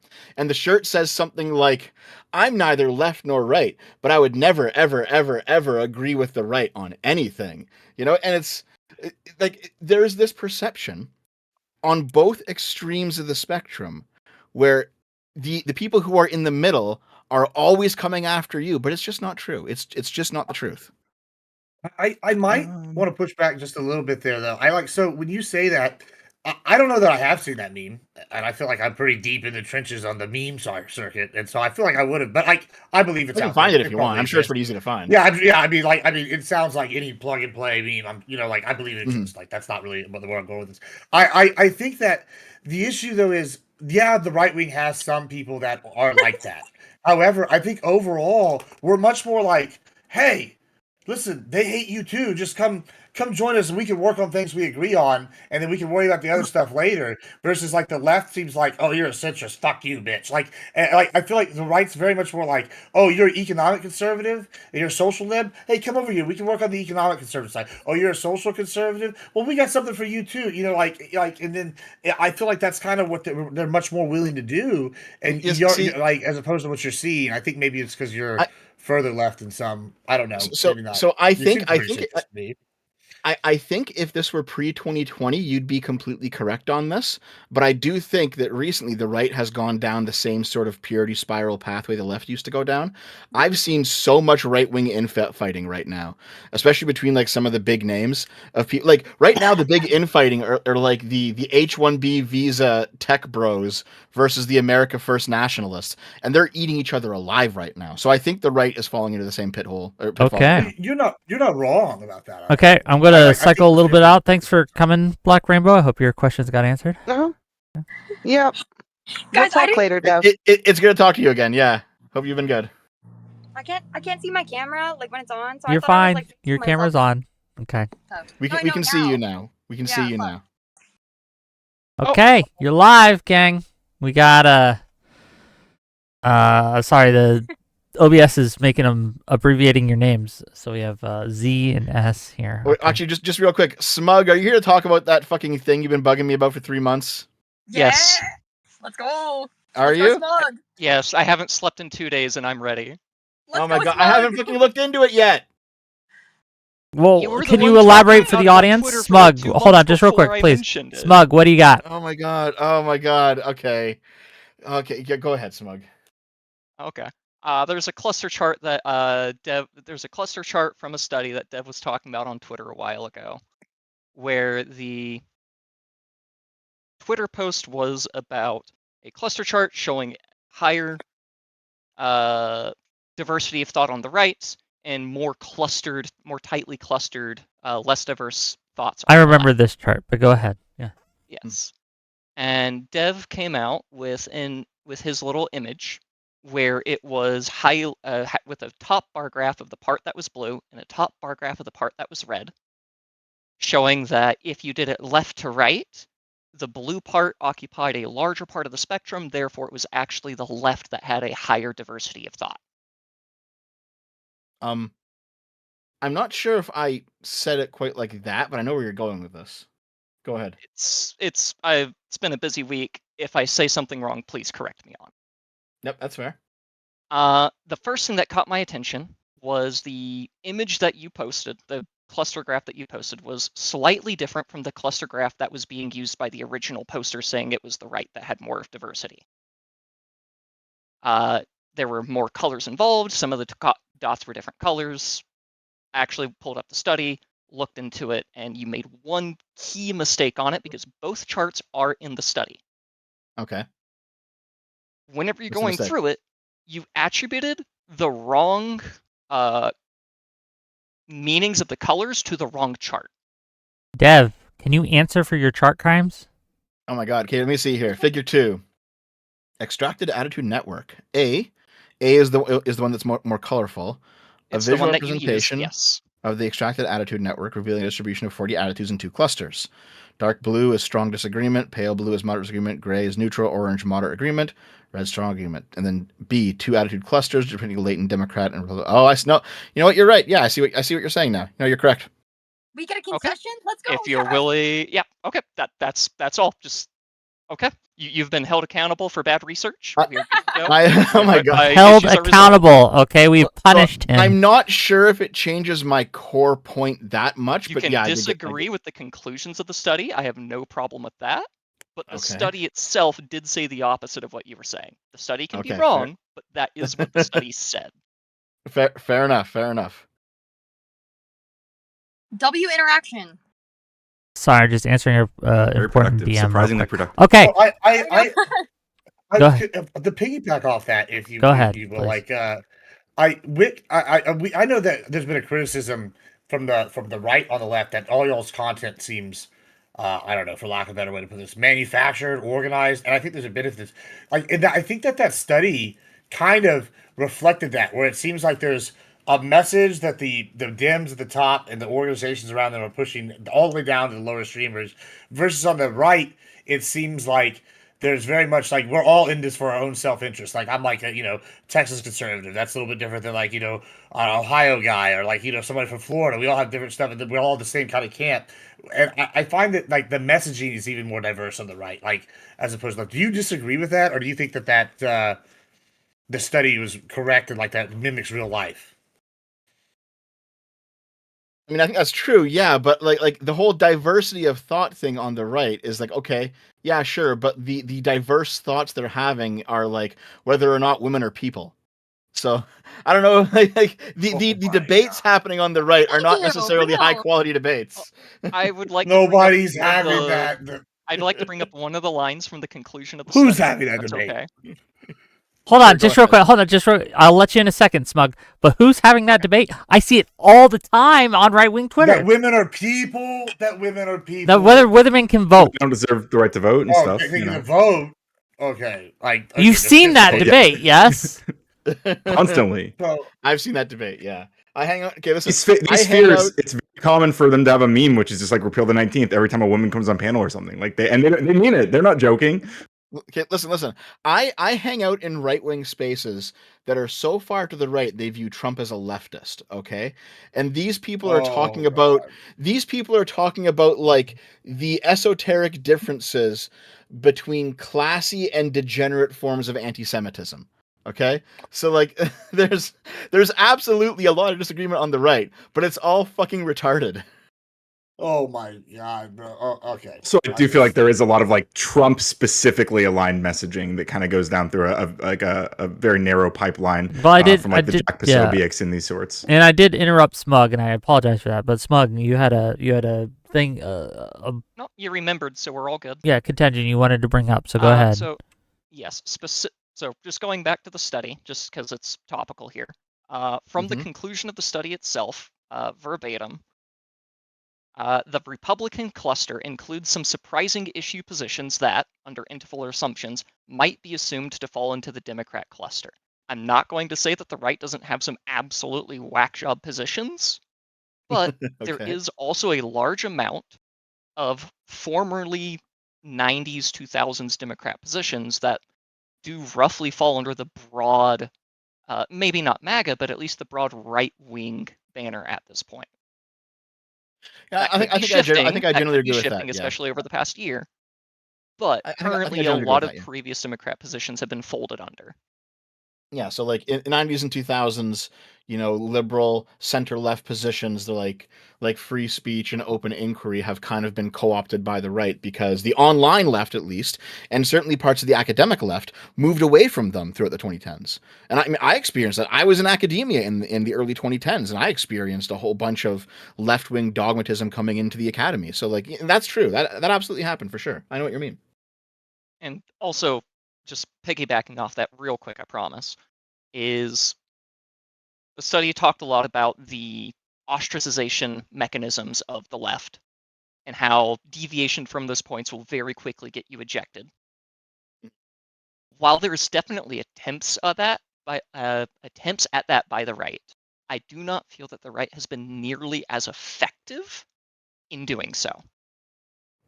I agree. I think I would I agree. think. So, sorry. Go ahead. No, go ahead. Go ahead. No, just because, especially like with like the Israel-Palestine thing, it's like with all of my lefty friends, it's like if you're not like with or like free Palestine, then you're against us because it's like very black and white. Where I think exactly what Gibbs was saying earlier, where it's like kind of conservatives are more individual focused and like focused on that's why they're like isolationists typically and all this stuff. So maybe it's not effective, but maybe it's just because it's like more of a selfish political leaning side, right? I think that's partially true for sure, but I definitely think that there are some core things that if you step out of lockstep with, you will find yourself basically excoriated on the right. And I think a good example of that right now is Marjorie Taylor Greene, where she's now moved out of lockstep with Trump and she's being completely fucked over. So I think there's definitely a sort of blind dogmatism that is seeping its way back into the right wing right now. Okay, let me get a couple super chats in here. $5 from Metalworks to say, a little off topic, but what's your guys' opinions on OpenAI killing the RAM market? Is there an AI bubble? And if there is, when will it burst? And then before just real quick on yeah. that, I am glad that I built my new computer a month ago because the prices for Yeah. every part that I bought doubled. Yeah, So crazy shit. Yeah. man, the AI might actually be the fucking end of human civilization at this point. I don't fucking know. We might be the last generation. I don't know, man. Things are getting kind of scary out there in AI land. Après moi le deluge. Okay, after me comes the flood. 20 pesos from Mace to say, Dev, you were Dragon Fat deposits. Come on, Peepa hurt ya. And then Oh, We're to No. find out, chat. We will. Like, There's a fucking gaming stream where I was on the call with her. All right, Okay. come on. $20 more pesos, Sorry, says can I Dev. speak to the AI bubble thing before? Sure, before in we a second. keep- Dev lets yeah. pedos hang on Discord and said he won't ban them. Oh my god, is that another deep lore thing I got to explain now? I don't know. But I'm Okay. curious. Is this just I think all it's a my fucking defensible old position, dramas? well, you signed up for this, bro. I hate to break it to you, but come Yeah, on. no, I it's a did. fair I crack. can't complain that much. Okay, so here's okay. The whole Dev let pedos hang on Discord and said he wouldn't ban them. Here's the truth of that claim. Okay, so go back to 2018. Sargon was banned off of Patreon. All right, and he was banned from Patreon specifically because not for anything he did on Patreon and not for anything that he did on his own channel, but he was a guest on somebody's channel and he was debating with alt-righters. And there was a bunch of alt-right people in the chat who were losing their minds at him because he was giving what were in 2018 pretty liberal takes. He's not a liberal anymore, but he was back then. So he was giving these liberal takes. And at some point he got fed up with the alt-righters in the chat and he decided to call them white N-words. He said, "You're acting like a bunch of N-words right now. You're a bunch of white N-words." And the reason he said that is because he understood that, one, they did not like black people, and two, that the N-word denotes a specific type of black person that behaves in a specific type of way that What do you mean by alt-righters that? do not like. What do you What do you what, mean what, by that? What do you mean the but- N-word connotates specific types of black people? What do that you people are not- mean by that? Because I would need to. Yeah, think. like kind of like lower class kind of raucous, black people. Oh, it's almost like Yeah. it's not your word to use or like classify people with, right? What are you talking about? Like the N-word, you say it has a specific connotation for like lower class black people? That's insane. That's an insane thing to say. No. Like- That act a specific way. Yeah, that's even crazier, bro. No, I'm it's like, not. yes, It's it is. completely fucking normal. That's. What Listen, do you mean by that? Act a Well- specific type of way? So you're saying Yeah, people, like, let's say question, Kel. maybe The N-word they're means, violent, Kel. maybe they have a What do you think that means? Yeah, what do you think that word means, Kel? Yeah, If you don't like- agree with his definition, like what do you No, think I it just don't means? think it's even our word to judge like the connotation of like what specific sectors Here, of another let me nationality finish or the actual race. story. Yeah, here, let okay? 'Cause this is like a- let Dev okay. finish, and then you So- can accuse him So of. he you know. calls Sargon calls them white N-words. The alt-right loses their fucking shit. And then it's a combination of right-wing people who are mass emailing Patreon due to the Ralph retort, Ethan Ralph, but also also with left-wing people who see an opportunity to get Sargon canceled, and so Sargon loses Patreon. And Sargon's going. This is a big drama back in 2018. Sargon's going back and forth with Patreon. He's publishing emails between them. He's doing all this stuff, and it comes out that like Patreon just wants him to apologize for saying a slur, even though it was off-platform. And everyone who had any sort of liberal sensibility back in 2018 said, this is ridiculous. You shouldn't be policing people's off-platform behavior when they're a guest on somebody else's channel. They're not even posting it to their own Patreon. This is too far, all right? And this was like a pretty common view back in 2018 at the time. So I agree with this, by the way. I think it's ridiculous for Patreon. Like if I decided to say a slur right now, should I lose my Patreon over it? It's not on my channel. It's like I'm not streaming. Don't right now. don't No, say it's- the slur right now, yeah, please. I'm not gonna 'cause say a slur, you're on but, my like, channel. You now. should. You You're like should. my They channel. have the right to do that. They have the right to No, do that. I don't think so. Yes, Yeah, they do. sure, they're a private platform, but like, okay, what if I said a slur like with my girlfriend in my house and nobody's listening, but Patreon Well, has there's like a a reason, spy like- camera in my fucking house? Like it'd be You put ridiculous, that right? on Like, the internet. You don't put that Come on the on, internet. Even that's on Wix insane channel, it would be comparison, on the though. internet. Like that is so insincere. Yeah. Like I No, know no. that you're not that retarded. I know that okay, you're not. here. The Like- principle is I don't like the idea of these various social media platforms, whether it's Patreon or Twitch or Twitter, and they've all done this, policing what people who use their platforms do off of their platform. I think that's an overreach. I think that I is not agree, in but line with also- liberal values. If they were But saying here- bitch, sure. But if they're calling people white N-words, if you're saying like you're literally like a white N-word and knowing No, that I think this applies to that's slurs as some well. things that are I think it too applies to I that. think It's Dev free, has it's the free right. speech, man. It's free fucking speech. I think it Dev's applies right. to slurs. Dev, can I I don't know. can I I just ask you a clarifying question? Would you have a problem with them policing them off platform? Say like we're on Twitch right now, right? And Twitch Oh, like decided, with Charlie Kirk. Like what if you're talking about Charlie Kirk? Then it's okay to police. hold on. No. So what if Kel, what if give it what a if, second. what if, Give it a second. Let what if Gibbs go. Twitch comes over and is like, oh, Wix swinging dick now, and gives him a contract. And in this contract, they go, here there's a morality clause, and it says we can terminate you if you do stuff off platform that violates what we deem immoral or whatever. would you have a problem with him canceling it then? I feel like your problem so far, how it's been explained, is you just have a problem with him cutting you off, like stuff off your platform without it. But if you agree to a morality clause, do you have a problem with him doing it then? No, because you've consented now at that point. Now you've consented Okay. to that. Yeah. And by the way, this wasn't part of Patreon's rules back in 2018. So no one consented to this. So here. Mm. So I even got into the core of my point here yet, okay? So I basically said, I know that I'll probably never get big enough, because this was back when I had like no subscribers in 2018. But I was like, I'm never going to get big enough to ever actually have a community or have a platform, I don't think. But I'm going to make a rule with myself that I will not ban people from my community for doing something in other communities. So if someone's running a harassment campaign in Wick's community, but he's not breaking any of my rules, I'm going to tell him, hey, listen, don't bring your drama to me. Wick can ban you. If Wick bans you, go talk to him about it. I'm not going to get involved. But also I'm going to say to Wick, hey, Wick, listen, this guy, he hasn't done anything in my space, so I'm not going to ban him from my community just because he's being a shit stirrer in yours. You can handle him in your way, and I'll handle him in my way. So I kind of have this view of like, well, we each have sort of like sovereign little communities on the internet, and what happens in one should not necessarily transfer over into the next one that you enter into. Okay. And so people then ask me, well, how far does this go, Deb? Does this apply to being a pedophile? And I was like, I think about it for a minute. And I was like, well, okay, like what's the example here? Like do I know that, like, do I know this guy's heart if he's a pedophile or not? Because I can't actually know that, right? Like if a guy was accused of DMing kids on Twitter, on Discord, in somebody else's Discord server, but he wasn't doing any of that in my Discord server, would I ban him? And I'm like, well, okay, is there proof of it? You know, even if there's proof of it, has he violated any of my rules? And at the end of the day, like I had to say, well, one, he didn't violate any of my rules, so I can't ban him for actually violating my rules.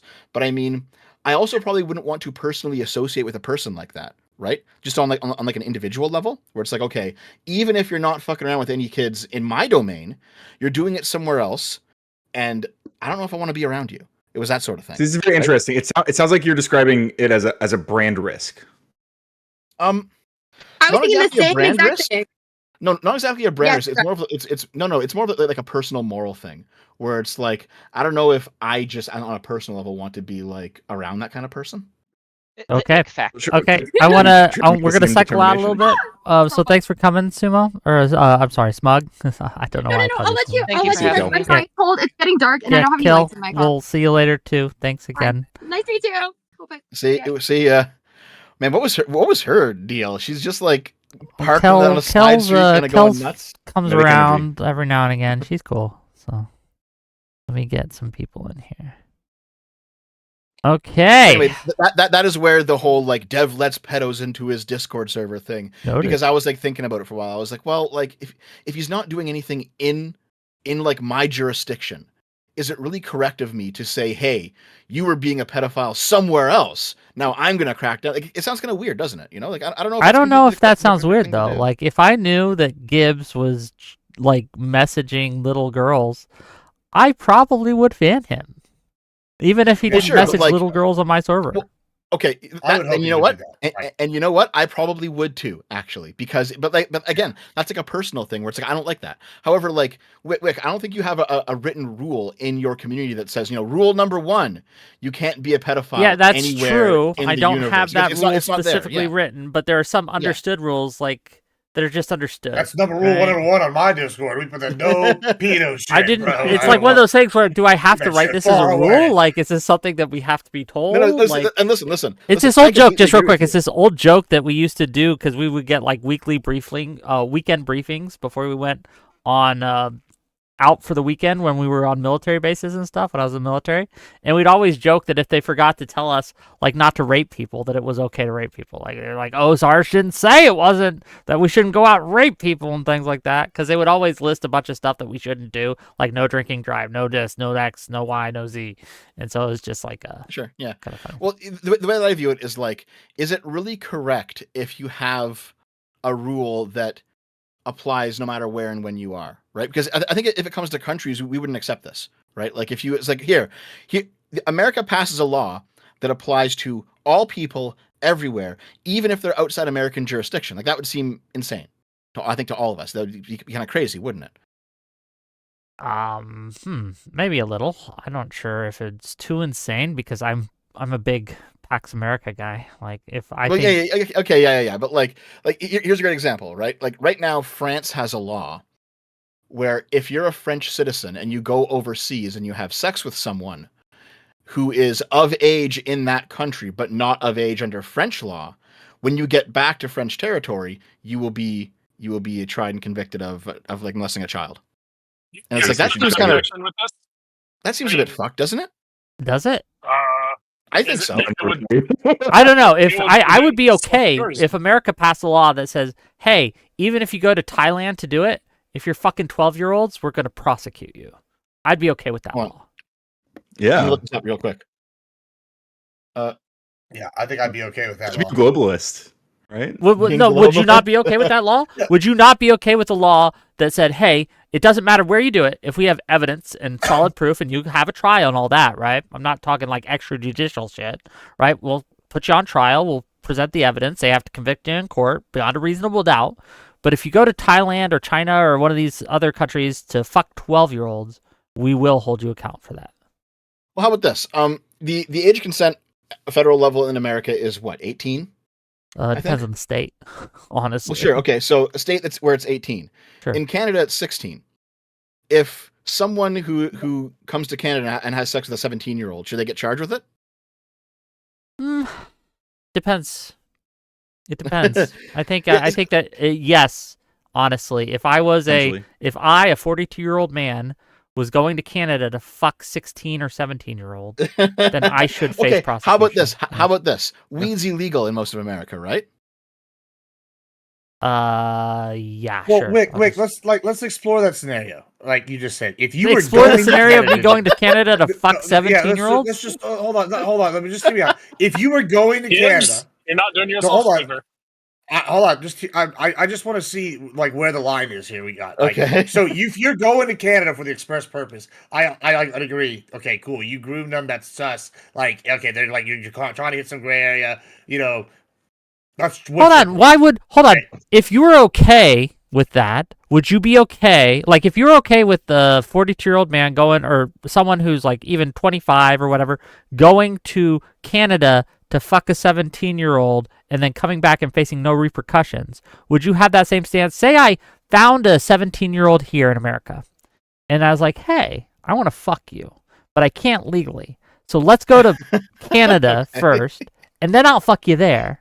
And then we can come back. I would also agree. That's another wood chipper, I think, like that scenario, right? Like throw him in the wood chipper. Like American laws with that. That's. Though. I mean, no. I guess what I'm saying is that trafficking at that point? Yeah, that would be trafficking. Right? That's why we have that law. I guess what I'm going with this is like, okay, so if it's all pre-planned and you're like organizing this, I think we're all in agreement. That's going to be, you know, like a wood chipper offense. Okay. Now, if you go to Canada to do that, I guess here's the question, right? Say you're like, I don't know, in Canada, and you're some 42. And I just happened to find a 16-year-old or 17-year-old to fuck. Yeah, I didn't plan it. It just happened. It's like I have a daddy kink. I want you now.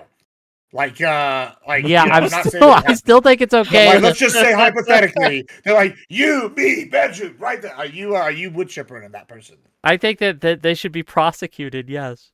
Okay.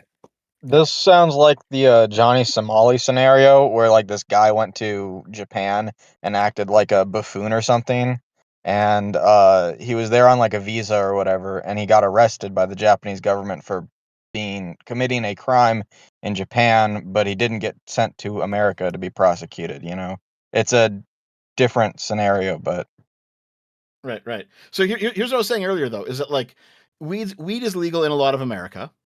It's not legal. It's it's illegal in a lot of America, but it's legal in Canada. You can come to Canada and smoke weed all you want.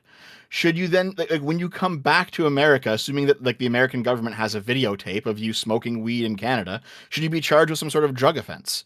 Like, I think the answer to that's obviously no.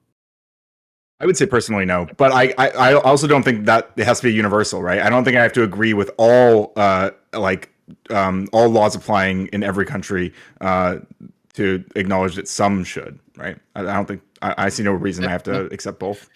Yeah, see, the way that I feel about it is just that like a country's laws should apply in its territory and not apply in not its territory. I think it should apply to its citizens. Really? Yes. So, I kind of agree with Dev because, like, when do you That's really draw bad, the line? actually. Let's say rape is like you can be persecuted no matter what if you're a citizen of America, but like then switch to the weed thing. Well, No, what yeah, if no, I agree what with if Ryan in this. That Congress? there's some laws that I don't think should be universal, but there are some that I do think should be universal. Well, there are hold some on, though, like 'cause rape you was say, a great like, example. just Even real if it's quick, real not quick. legal to rape, just let me finish real quick. Even if it's Okay, go not ahead. legal to rape, it's not illegal to rape someone in like say South Africa or something, right? I think that if you are an American citizen, that if we find and catch you doing this, even if it's not illegal in South Africa, we should still prosecute you for it because you should be held to certain minimum standards as a citizen of the country. They're just laws that you cannot break no matter your locality. And I think that is one of those laws that you should not be able to break. Now, even if you Wick go wants a new to world Thailand order, or one, something. one world government ruling over the entire planet. The This Wick is like world government, yes, slippery slope absolutely. stuff. So like, what if Congress is like, oh, weed is like too far gone. You're too far gone if you go to Canada and smoke weed. We're Okay, gonna like arrest you when you get obviously, back. like the you laws know. that are silly for this, I would be against, and the laws that make sense for this, I would be for. Oh, and I do want to point out really quickly here that just because we're having this sort of intellectual discussion about sovereignty and when should and shouldn't laws apply, none of this means that I'm in any way pro-pedophile, and people who take this conversation to mean that are fucking retarded, okay? Fair. Okay. Being that Very said, normal I want to thing give to it. have to I want to say. give it to Soyadle. Soyadle had a couple things to say, and then Elijah, you have something to say. Go ahead. All right. Well, actually, I do have to go soon, so I'm just going to break right into my challenge for Dev. What is so bad about polyamory? I guess if everyone consents, obviously it's not that bad, but I mean, I think there's a reason that you see a lot of failed polyamorous relationships. As opposed to monogamous. I think most people can't do it, and it's probably really bad for most people to try. But for those few people that it actually works for, I don't think there's anything wrong with it. Great. So this sort of confirms what I was musing about backstage, that conservatism is for the mentally infirmed. And that's why you said conservatism and monogamy was great, because it's basically instructions for the masses. In a lot of ways, yeah. Okay. I think there's something to that, yeah. Okay. I'm in complete Yeah, agreement. It's instructions for the masses. Well, it's like I don't know if you've read any Edmund Burke, but he kind of lays it out that way. Where Burke's views, to put them in like modern terminology, Burke's views are kind of like life is hard enough. Things are really fucking complicated. So when it comes to stuff that we've pretty much already solved, like what should you do with your life? Maybe have a career, get a job, pay your bills, get yourself into a relationship, get married, have kids. Those things that are kind of pretty much solved, like we know what to do in most cases, you might as well just follow the life script. Because for most people, that'll just work. And that's okay. Hey, well, I actually, Soy, you're absolutely correct. The people that believe the things that Burke laid out are the infirm. I don't know if y'all know this. There's a famous person that I dislike here in Twitchverse that labels himself as a liberal, but they're a liberal, but they label themselves as a Burkean conservative. Are you talking about And I agree counterpoints? that You could person- just name him. I agree that counter. Thank you. Missed my whole drop that I was going to do right there. I agree that counterpoints is infirm in the head. Thank you, Soyadle. I appreciate that. Do you setup. not like Burke? No, I'm not a huge fan of Burke. I mean, he's okay. He's not my least favorite. I'm pretty sure he's actually. I think he's pretty good, actually. I like Burke quite a bit. Yeah, but okay, so that's perfect. You like Burke quite a bit. Would you call yourself a conservative? A Burkean conservative? Probably not. No, I think Burke. That's my case. Burke, Thank you. Yeah. So Burke has good advice for average people doing average things, and it's solid. But I don't think he has any advice for people who are exceptional in either direction. Okay. Awesome. Listen, I don't disagree with that take. That's not the issue I have. I have a problem with people trying to label this as that's inherently conservative, and they're going to pass this off as if you believe in any other. Okay, we kind can of have a thing's conservative. counterpoints versus the We're not world gonna at talk some about other that. point. That's Well, I'm Yeah, pretty we're not- sure we're not Burke gonna is do that. considered a That's conservative different. philosopher, though. He's not Sure. considered a socialist or something. All right. Well, we don't need to. Okay, Elijah, go ahead. The whole thing. Or E. Am I saying your name wrong? It could. Oh no, it's robot. But my question, I got two. One's quick. Dev, what's your opinion on the Canadian monarchy? Like, should Canada keep it? Should it become a republic? Like, I understand that, like, it's a very tradition and ritual oriented country, but like, from my understanding, the king can do whatever he wants. It's just that, like, he has a bunch of precedent to be like, nah, I'm not gonna do anything. I'm gonna let the people govern themselves, and they've been doing that for like almost 1,000 years or whatever. I don't know, but I'm wondering what your opinion is on that. I mean, I don't think that's how the Canadian system or even the British system works. I think there's actually a lot of restrictions on the king's power because these are constitutional monarchies. They're not absolute monarchies. I don't really have any strong opinions on whether or not Canada keeps its monarchy or becomes a republic.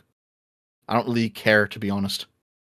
I know there's like lots of it's kind of funny because like nationalism in the American sense is viewed as a very right wing phenomenon, but in Canada, all the nationalists are left wing in Canada because the right wing in Canada are monarchists, and the left wingers they want a republic. The left wingers in Canada, so but it's becoming a republic is not a very popular position in Canadian politics, and I just frankly don't care. I don't think it would change much. I don't think it really matters. Yeah, I was kind of oversimplifying the king or whatever. I know he has like limits, and it's more during like a crisis or whatever. But I just wanted to know. And my second one is for like irreverent centrists, kind of like you, and I'd call myself that too. Like who get up to shitheel shit on Twitter. Like how do you fucking, huh? No. Yes, I agree. Yes, that's what I. Go ahead with your question. How should we like oppose the kind of Gramscian cultural rot that like the left and the right are both engaging in, trying to like seize the culture? How do we like get that back without becoming like fucking black-pilled? Because I can make fun of people on Twitter or be like, this is your logical inconsistency, but they don't care about that. How should we reach a larger audience, I guess? There is only one possible way to do it. There is no other possible ways. And it will not be easy. It will actually be quite hard. You simply have to tell the truth as much as you can and lie as little as possible. Even if it's about something very tiny and mundane, like, for example, a girl who says that her dad heroically jumped in front of her when he actually didn't heroically jump in front of her. All right? You have to always adhere to the truth as you understand it, as best as you can, and understand it's going to be an uphill battle. It is not going to be easy. I actually had this conversation with Destiny on another stream a couple days ago, and I pointed out that like every time a right-winger tells a lie about January 6th, or right now it's about like the AutoPen stuff or whatever, they have a lie. It takes them 5 seconds to say. There's always a drop of truth in the lie, so it can't just be dismissed out of hand. And in order to actually fully untangle that lie and understand what that truth actually means and understand what the lie actually is, it will take you an hour of explanation. And that is blackpilling, to understand that your opponent's and by the way, I'm talking about the right. The left absolutely does this too. I can point to so many bullshit fucking bread tubers and socialists who do this too, all right? But right now we're talking about the right, so the right does it. You have to understand that they can lie faster than you can tell the truth, but you cannot stop telling the truth. And there's no easy way out of this conundrum. You just have to tell the truth no matter what, even if it costs you. That's true, but like there are members on the left and the right who just simply don't care about truth. They just care about their cultural winning. I saw the right not give a crap that like half of their big accounts were just Indians, or Russian bots. Like what about the people who literally don't care about truth and just want to see their people win? Like you cannot actually do much about them, but hopefully you can influence those who are following them. Yeah, like one thing you can do is like point out that they're doing that, right? Like that's part of you telling the truth, right? As a truth seeker. One of the reasons I like going on a lot of panels and stuff is I find a lot of people do what kind of Dev just described, right? Where they spew out something that's half true, and I'm like, oh, I haven't heard about this, and then you start digging into it, and it's like, okay, well, that's not at all what happened, but it's interesting. Like I'm learning a new thing, and learning is radical, as we say over here. So Real quick, Yeah. what sounds like you're kind of describing a robot is the difference between like a rational person and an irrational person. People that are irrational and just believe a certain thing will just Yeah. disregard the truth whenever they want to because it doesn't matter to them. We just Real kinda quick, like Aaron. debate. Real quick, Aaron. If you don't have that butt plug in, you can't be on this panel. Well, What? You're gonna have to. It's You're fine, gonna have it's to fine. elaborate. We are You're friends. gonna have Don't to pay worry for about it. it. You're gonna have to pay for it first. Fine, I'll Jesus buy you the Christ. butt plug. It's Okay. I like. Kind of- And a I like. tie. Okay. Gibbs. So, Gibbs I has something find- to say on the butt plug. Go ahead. Yeah, on the butt plug for sure. No, I mean, hey, at least it's holding structure for the butthole. No, I guess. Listen, so here, I guess when you're sitting here going and saying, "Oh, these are lies," right? I can remember, Wick. You could probably tell me honestly, how long ago did I start talking about to you about the auto pen? Like months and months, even before Trump even. Got You've been talking about it since Biden got out of office. Yes. Yeah, it's for a long time, right? And then, like, I feel like I've been going in on it. I've been like, we're gonna go deep down it, and then I come over here and I agree that both sides do, where they have the nugget of truth thing, and then they just run with it, and it takes an hour. I agree absolutely, but I think it's funny that whenever you come here and I hear you say this, Dev, they're like, oh, that the right's doing this, and I know you were specifically only talking about the right in that little rant right there, and you said that you acknowledge the left doesn't, but whenever y'all sit here and you point these things out, and it's like, okay, it seems once again we're going to talk about the diversity of thought on the right versus left. The left side is very like extremely structured versus on the right, you're like it's like 15 different people. I've been talking about AutoPen. I hadn't heard anybody talk about AutoPen until like maybe 3 months ago it started getting hot press, right? Because it was a personal interest. You know, same thing with the Epstein. That's a whole different group of Republicans. They're all very passionate about the Epstein. But like me, I don't give a shit. Like, yeah, if he's a diddler, throw him in the fucking wood chipper, right? Like, I just want my fucking taxes lower and shit. You know, all sorts of stuff. Like, you know, there's a lot of Republicans like that. There's all these different like individual groups, and I just think it's kind of interesting that once again we're coming back, and y'all just said that structure is for the average inept person or whatever, and it seems the Dems have a structured message, and y'all are sitting here already just dismissing things that there is fact to, like the AutoPen case. I mean, we will have a I debate on the disagree. AutoPen case another day, but no, I think Sure, it's sure. it's pretty silly. But yeah. Go ahead, you you know robot. what? Then we're gonna. If you want an example of the other side Yeah. doing it, then Gibbs, like think back to Vosh and Destiny debating over Kyle Rittenhouse, right? And how ridiculous Vosh's position Yeah. was. That was a fucking insane debate, where like very clearly the left wing bias that Vosh had that was so far against the truth, he couldn't even maintain it in his own fucking stream. Like this is something that ideologues do. It's not a left or a right thing. Sure, but now we're Well, talking about Sure. like I mean you brought up bread tubers as your example, but I mean like we're talking about I don't even know what that is. more I mean, institutional whatever. power, right? Like I mean Gibbs was talking about AutoPen stuff. Like I mean this is a Republican Party narrative, not like a bread tuber narrative or like a leftist streamer narrative. These are Yeah, pretty it's not even different like scales, right? I guess he's the other thing I want to commenting add on to what the Ryan's similarity. saying The is thing that is, he's it's like commenting on the similarities. well, I guess the other thing I want to add to what Ryan just said is it is a Republican narrative, but it's like there's not like one Republican narrative or like two major ones, right? With the Dems, it feels like y'all have an extremely manufactured message from the top all the way down to the smallest streamer. And so when I hear this, it's like y'all are already have like the truth. I understand. Yeah, very, no, very. and I guess this makes is sense the now. thing that I guess matters is like the truth versus fact debate. Like, you know, if enough people act on something, whether it's true or not, or factual or not, doesn't matter because now their truth is like in power. Like, I mean, sure, I guess we could argue that it's the truth because y'all just don't like facts, but that's fine. I think it goes both ways. I think yes, the left does have like a kind of program they run with, but I also think the right has the same thing where the average Joe will like watch Fox News or MSNBC and they don't want to think critically, they just want to consume the narrative, you know? So how do you get like the average person to kind of break away and actually seek truth when most people just don't give a crap, you know? There's no We easy also- question. There's no easy answer to that, man. It's just you have to tell the truth. You have to be accurate as you can, and you have to just hope. That's it. It sucks, Well, but that's all there is. At the Okay. end, you can That's only Okay. hope. Okay. You can- Just real quick, because I I was do want to gonna- get to as many people as I can. Well, before Aaron we didn't have say to- much actually. I know. You- I know. this is But that's one we're gonna thing, let yeah. we're gonna Okay, E yeah. robot here go. I'll get out of I here. did want to add one last Thanks, bit man. to Before that you go, topic. though, $5 from Megalag. Mega Lag says Aaron is one of Dev's mod. also former Marine and current femboy. So, Yep. Okay, go ahead. He's transing out, it turns out. True. No, I'm not. Who the fuck told you that? The entire Discord? Bullshit. Okay, but you had something to say, Aaron. Go ahead. So on that point, on the previous point, because I did want to tie it up in a ribbon. At the end of the day, you can only hope that the truth, if said enough times, will convince people, as long as you speak it with conviction. Because at the end of the day, that's all you can hope for. Yep. True enough. I agree, Okay. man. Did you have something specific for Dev, or did you just want to say that?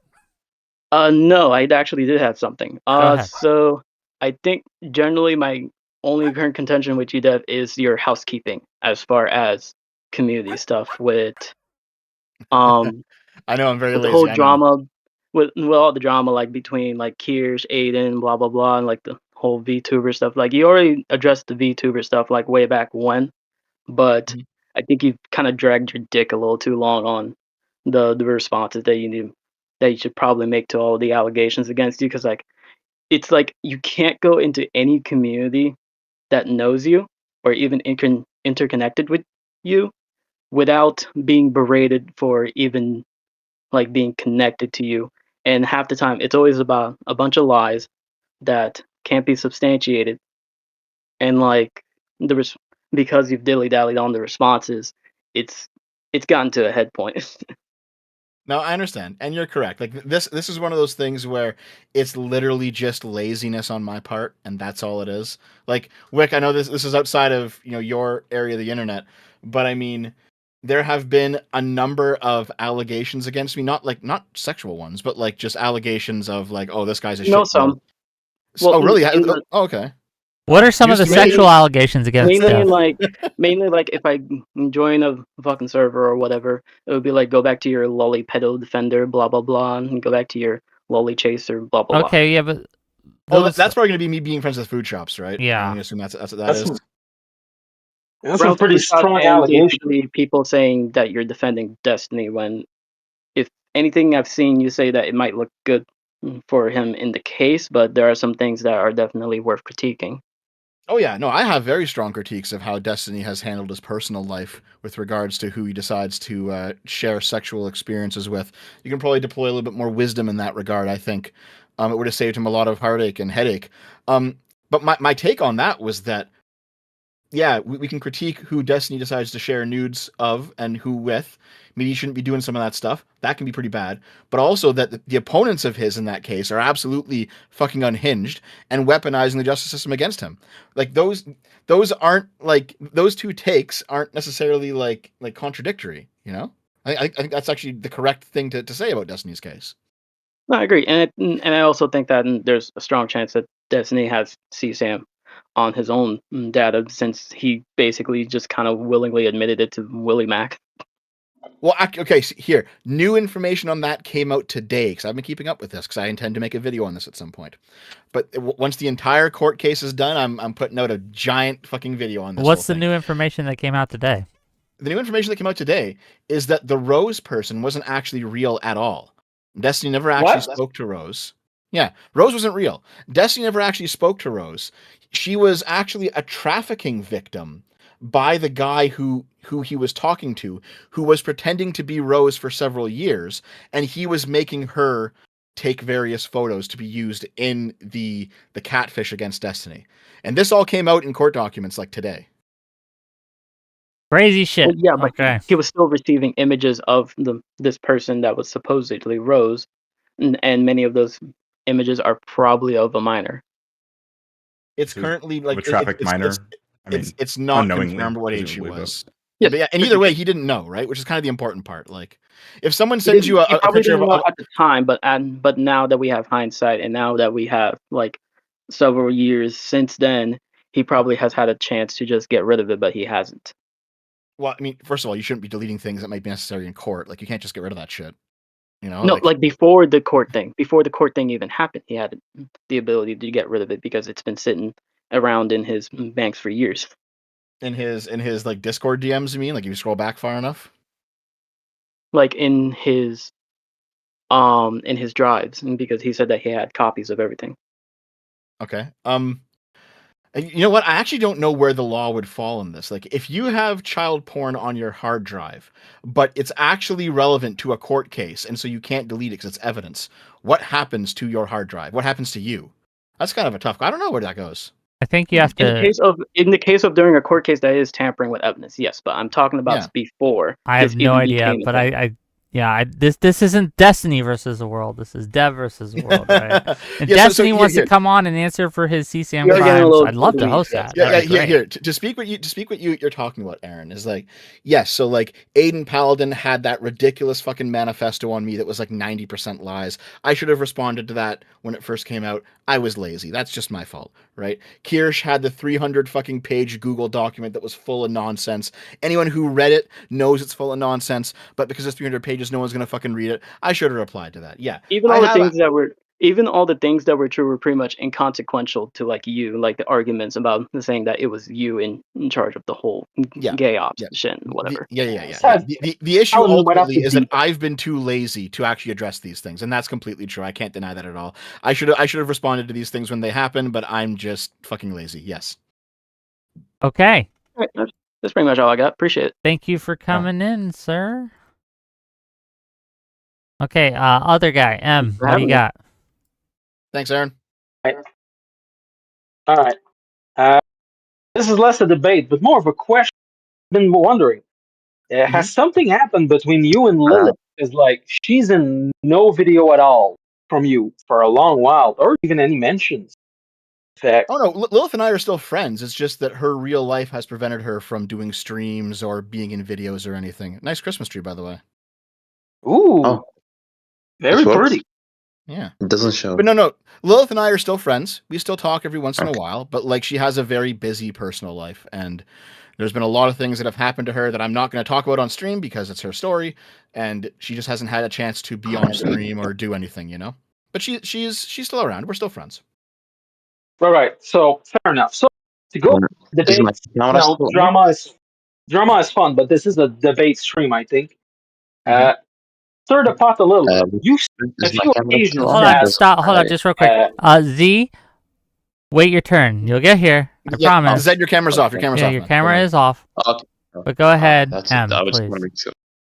Yeah, I can put my camera, but I'm at work, so Just give us what you got. We don't need cameras today. Go ahead.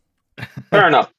So, stir the pot a little bit. You've said on a few of your videos that, according to you, the NDP, which is also known as the New Democratic Party of Canada, for those that don't know, is a far left, and I think you've even said a communist party. Can you explain yourself on that? Because always kind of baffled me. The NDP is Canada's far left party. It is a socialist party. I don't think I've called it a communist party. If I did, maybe jokingly, but the NDP is a socialist party. Perhaps. Yeah, because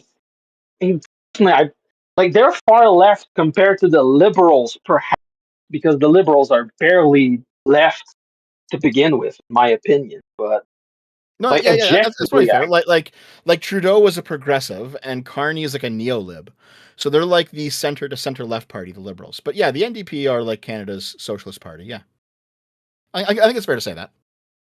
Yeah, fair enough. I just like okay. Can I ask you a question just for like clarification here? Because you said something on earlier, right? And like earlier, you were talking about how you're in right wing groups and they think that Trump is a leftist, right? Okay, and then someone else mentioned how some positions from the left, like in the '90s, have become right leaning, like I don't know, border security, for example. You know, like I've said, Trump's like a New York Republican, basically a Democrat, right? I equate him very similar to Bill Clinton in policy, you know, in many ways. So I actually do feel he's kind of a lefty or moderate lefty or center right maybe now because of Overton window shift, right? But he's not like a far righty, you know, like some of y'all making it out to be. I think he's more populist in the up down narrative instead of the left right kind of thing. But when I'm sitting here and y'all are going like this, like, do you think that Bill Clinton would be a person on the left today, or do you think he'd be moderate? Like, what do you think policy wise? Where does that stand?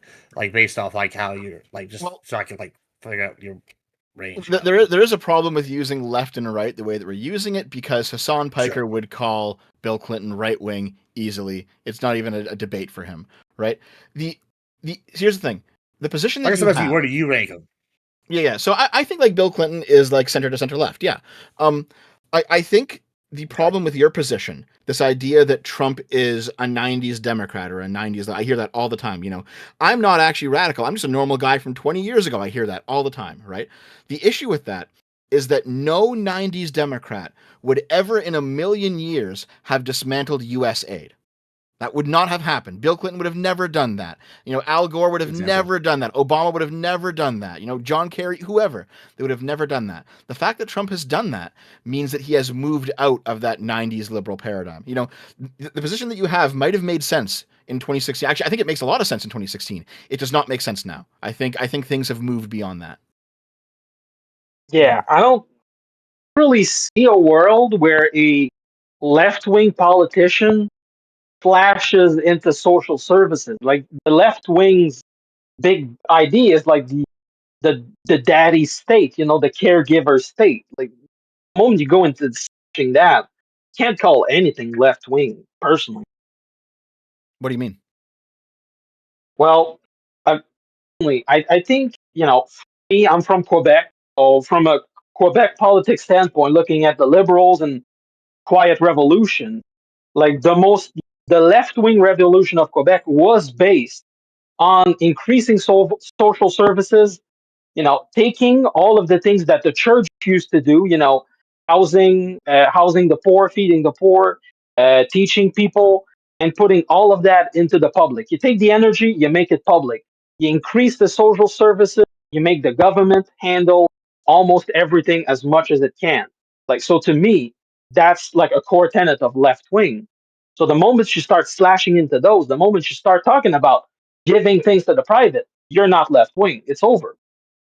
Well, keep in mind though that first of all, Canadian politics is different from American politics, and secondly, Quebec politics is different from the rest of Canadian politics, right? Like the Quebec nationalists are very economically left wing and very socially right wing.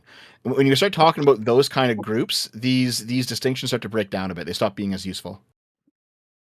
Well, that's fine, but I mean, I think that the point stands or holds that these kind of maybe 90s Democrat even 90s Democrats. I assume I actually don't know that much about the 90s and early 2000s Democrats because I wasn't politically active until a decade ago. But I mean, would they have been for the slashing of things like Medicare, Social Security, and pushing for these things? I feel like that's the modern right, which is Gibbs calls it populist, which they use a lot of populist rhetoric, but I mean the people that get hurt the most by this are the people that they're claiming to fight for when they use this rhetoric. So that's true. Yeah. Lots of right wingers are disproportionately poor, and a lot of them are being hurt right now by a lot of the government cuts. That's true for sure. Yeah.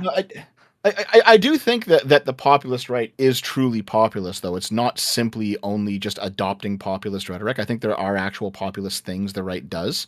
It's just that they're bad because populism is bad, in my opinion. I feel like populism generally isn't that good. I would agree with you because it's a manipulate. It's a way to manipulate people. It generally doesn't look anywhere. But I don't really see when the right is populist, it tries to appeal to fear, whereas I feel like when the left is populist, it tries to appeal to the needs of the people more than trying to put the blame on something else. I don't know about that. I don't think I agree with that. I think both populists do both of those things in a fair measure. I've seen a lot of left-wing fear-mongering. I've seen a lot of right-wingers talk about what's good for the people. I think this is just populist rhetoric in general. Okay, I want to give Z a chance to get in here. Z, go give us what you got. Hello. I have a few questions for Dev. First, about the Canadian truckers? When they froze their bank accounts, do you think they should have responded in any way, violent or not, or do you think they don't have the right to it because of their protest? I didn't quite understand based on your. So I got you. When the truckers in Canada, when they got their assets frozen, right? Should they have responded violently? I think that freezing the assets of the truckers, with the exception of a couple dozen of them, because we did actually find out that some of them had stockpiled weapons, and there was like caches of guns were discovered in some places. But for the vast majority of freezing the assets, a lot of the trucker shit that happened, that was legitimately government overreach. This is one thing. This is one point of contention that I have with Destiny, where Destiny will mention sometimes the Canadian trucker protest in the same breath as America's January 6th. I think he does it because they're both forms of like a right-wing uprising against the government. But there are significant differences between them, because the truckers in Canada had a much stronger truth value to their claims than the January 6th people in the United States. And people say, oh, well, no, it's just the case. All right. I've got like here, people say this, it's a meme in my community now for like 5 fucking years. Dev, where's the trucker video? Again, I'm lazy. 90% of my problems stem from the fact that I am lazy. It's just that simple. Okay. But I did do a Trudeau video around the time of the most recent Canadian election. And I had a trucker section in that video. And I outlined in that trucker section, I said, listen, this is not like January 6th. All right. The truckers had a much stronger claim against the government than the January 6thers did. It's like, and that is just the objective truth, that Trudeau massively overstepped in a way that the American government on January 6th did not overstep. And and the claims made by the truckers were just a lot stronger than the claims made on January 6th. They're not the same type of event. Okay. And so yeah. Okay. Yeah. Finish your point, but then we're gonna cycle these two out, and we got the final three. Well, okay. I'm pretty sure Zed had a few more questions. So like, yeah. He barely. Okay. Okay. But yeah. Give him a shot. Okay, the same question applies for you said on a stream a few days ago. You said some people actually lost their property because the judges gave their property back to some tribe or something. Do you think those guys should respond in any violent way because they lost their property? That's not just losing assets, property. Imagine losing your house because the judge said a tribe owns it a few hundred years ago or something. I know exactly what you're talking about. For those of you who aren't Canadians here, I'll give you the quick rundown. You have some very far left judges out in Vancouver on the west coast of Canada. By the way, you feel free to look this up. This is in all of our Canadian news. I'm not making this up. I'm not pulling it out of my ass. Okay, so go look it up. They have ruled. This judge has ruled that due to Canada's increasing self-flagellation when it comes to various land back movements and native rights movements, that a whole bunch of privately owned houses in Vancouver have now been handed over to some tribal authority. And so if you own a house, you're fucked. You can't sell it because it's not your private property anymore. And there's a whole bunch of a fucking uproar right now in Canada because now you have a bunch of other tribes who are coming along and saying, oh, if we can start getting land from white guys, we should fucking do this. And it's starting to become ridiculous. Well, hang on. So is like my quick search. It sounds like the justification for this was that they were upholding like treaties and title rights. Yes, but that's bullshit. So that's not, well, is it bullshit to uphold legal treaties? Yes. Yeah, treaties with treaties.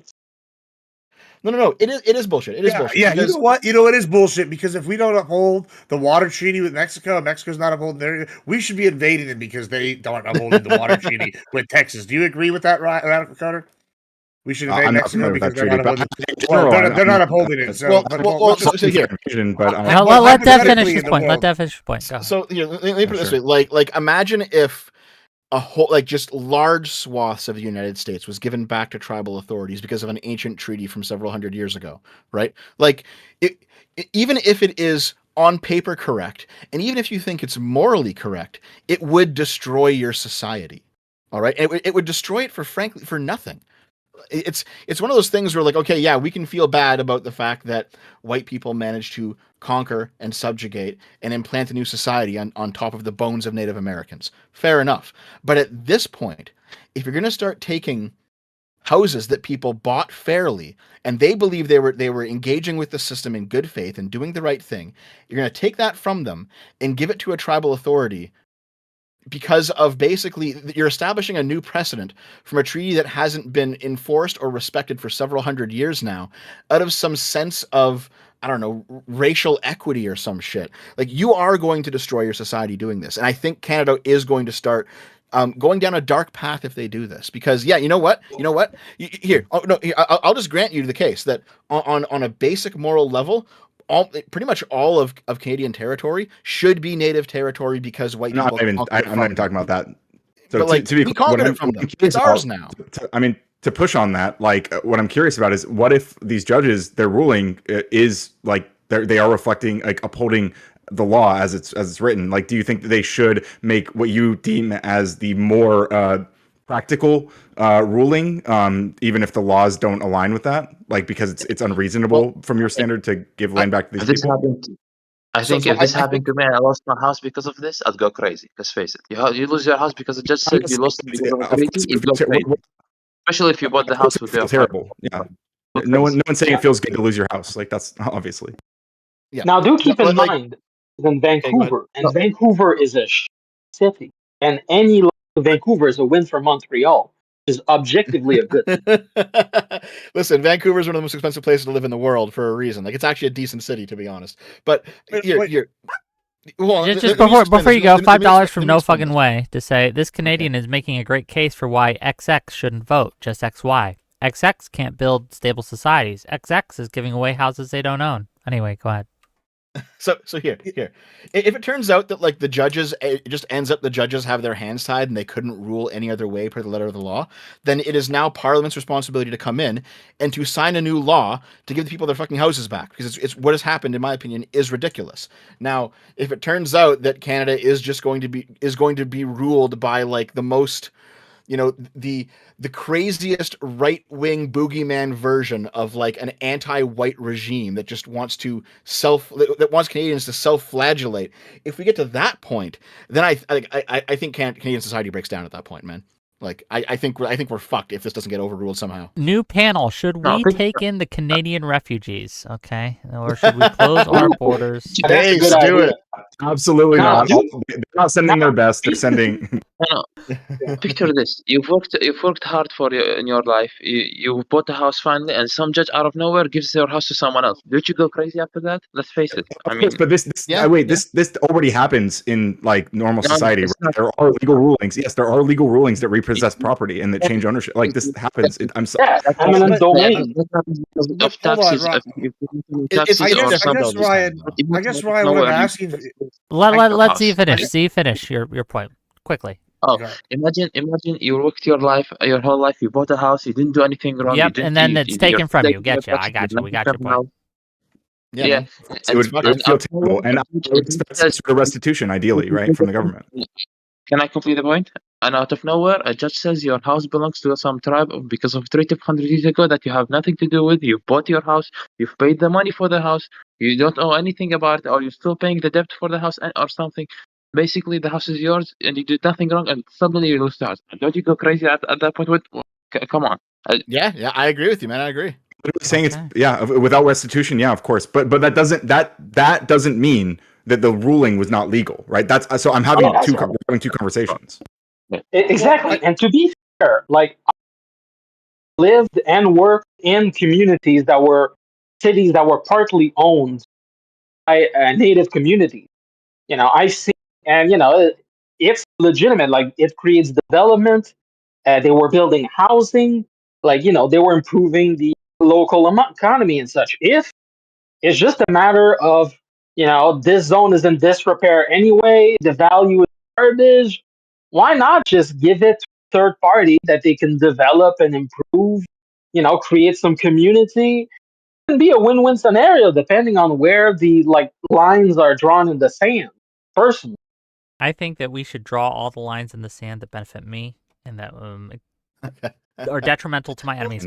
But thank you, both of you, for calling in. We do gotta cycle you out. I do appreciate you both calling in. Can I say one last thing? What's up? Yeah, real quick. Arch was right. That's it. Okay. Fuck you. Get out of here. Arch was right. What was he right about, Dev? It's just a meme over in Arch's community. Okay, these are the last guys. Well, I guess we could bring in Everyone three gets of a them, chance. too. Everyone Wait, gets a chance who everyone? hasn't gotten a chance yet. Wait, are you running out of time, Wick? Is that what's going on here? Yes, I am running out of time because you know why? Unless you guys can give me $100 in super chats. Oh my God. In the next, let's say, by the time it takes us to get through these guys, then the stream will end. So we are holding this stream hostage. If you've enjoyed Wick's this gotta go use content, McDonald's, guys. $100 super chats.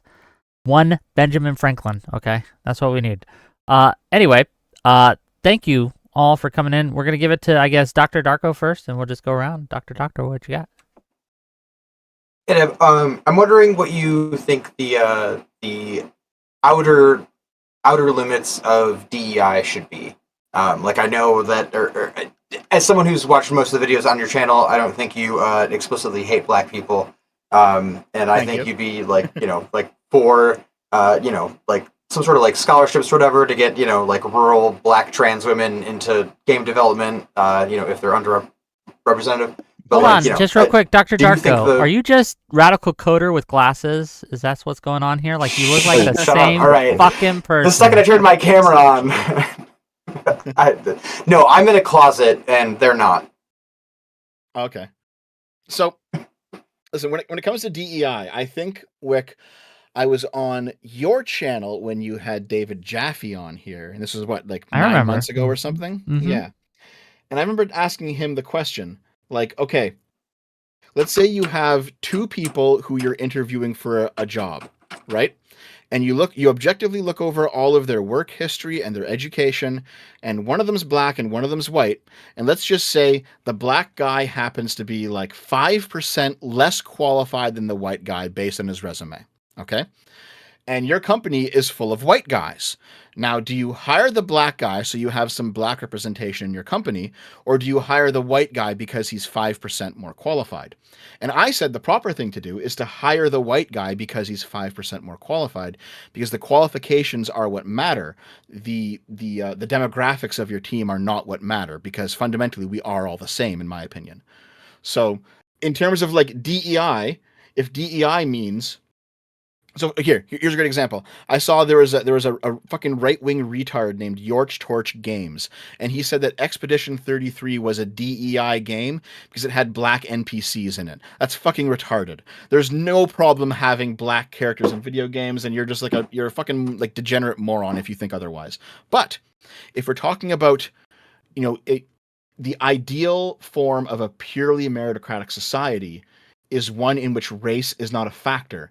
But a society in which race is not a factor means that you don't give black people any advantages for being black. For sure.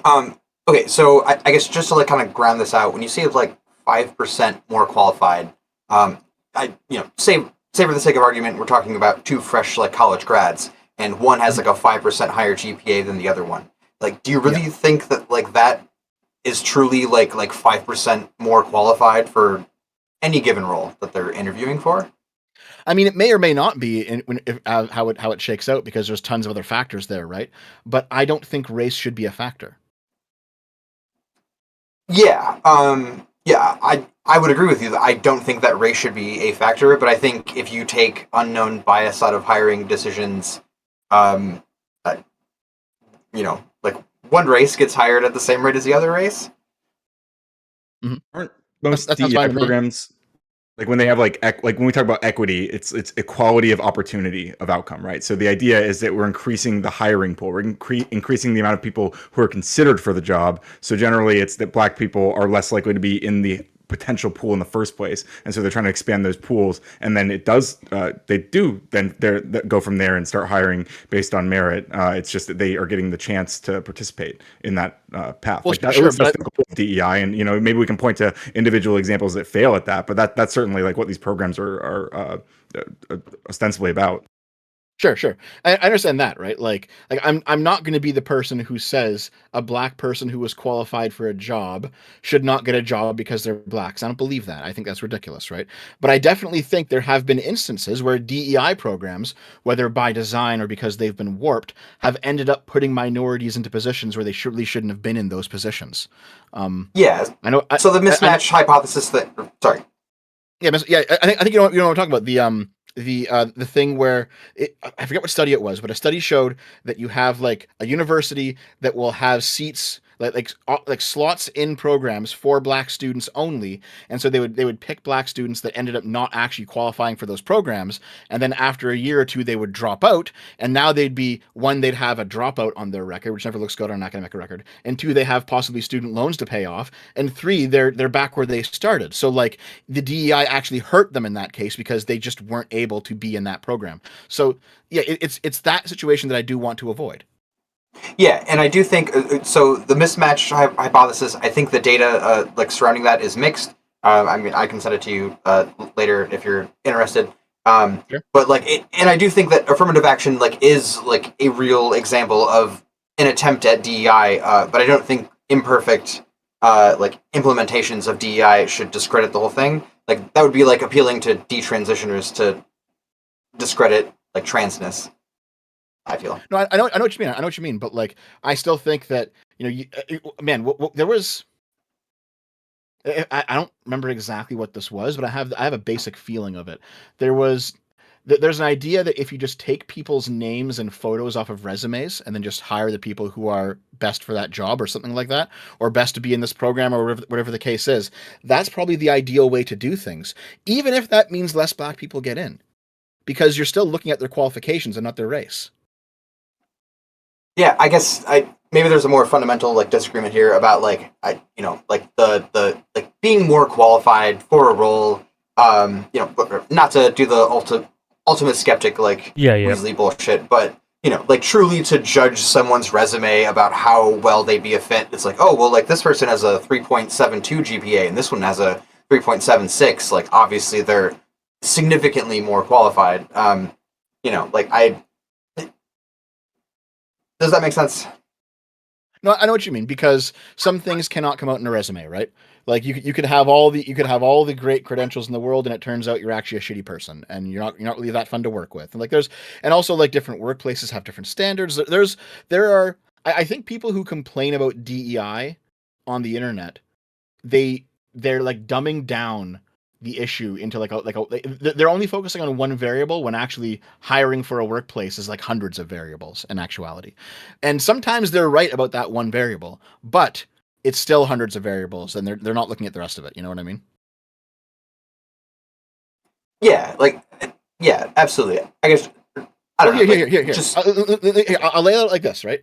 I assume we all agree that like if a black person is just not qualified for a job, he shouldn't be hired to like tick off a diversity quota box. Obviously, right? Yeah, absolutely. Sure. Yeah. I think a lot of right wingers, they see that happen. It does happen sometimes. They want to avoid that. They probably overstate their case, I think, but it's not like it never happens. Yeah, absolutely. I guess so. Okay, I don't think. To finish your point, but I do want to get the other people in here. So yeah. I have a quick bookend as well after. Hey. It'll be very short, but Yeah. And like, I don't think race should be an important hiring consideration. On its face. But in the same way that I want more like rural people, like farmers, to have more of an engagement in like game development, because they probably have some ideas that most of the urban people like haven't even thought of. Why would hold on, just real quick? Why would a farmer? Why? Why would you want a farmer to be? So listen, I'm just gonna ideas. All right, Wick. Why you worrying about us? I just don't know there's no real benefit to a farm. Like we don't have enough farmers in game development. I've never heard that ever. It's a culture thing, right? Like urban versus rural culture is different, and in the same way that like white and black culture is different. There's different vocabulary, there's different like aspects, like there's different ways to approach problems. I'm sorry, one more time? Yeah. Can you elaborate how specifically white and black culture are different? Maybe. Vocabulary for one, what are some words that black people use that whites don't? Any specific like woke, AF, like most of like the Twitter slang. These are proper ways to use the word, but yeah. But yeah, I I think people, like I want to treat everyone the same, but in reality, people approach things differently based on their upbringing. Like they engage with different problems in weird ways, and an outsider's view is oftentimes helpful and can make things more successful. So selecting for that, I don't think is the worst thing in the world, and I think a lot of the data kind of points to that being the case.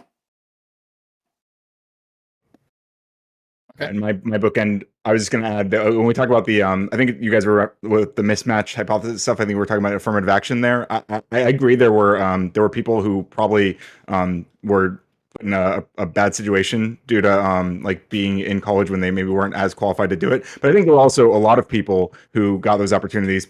Probably the majority of people who got into those programs who actually found themselves in a situation where they were getting opportunities and able to get degrees that they might not have been able to get otherwise. And I think we got to look at both sides of that coin, right?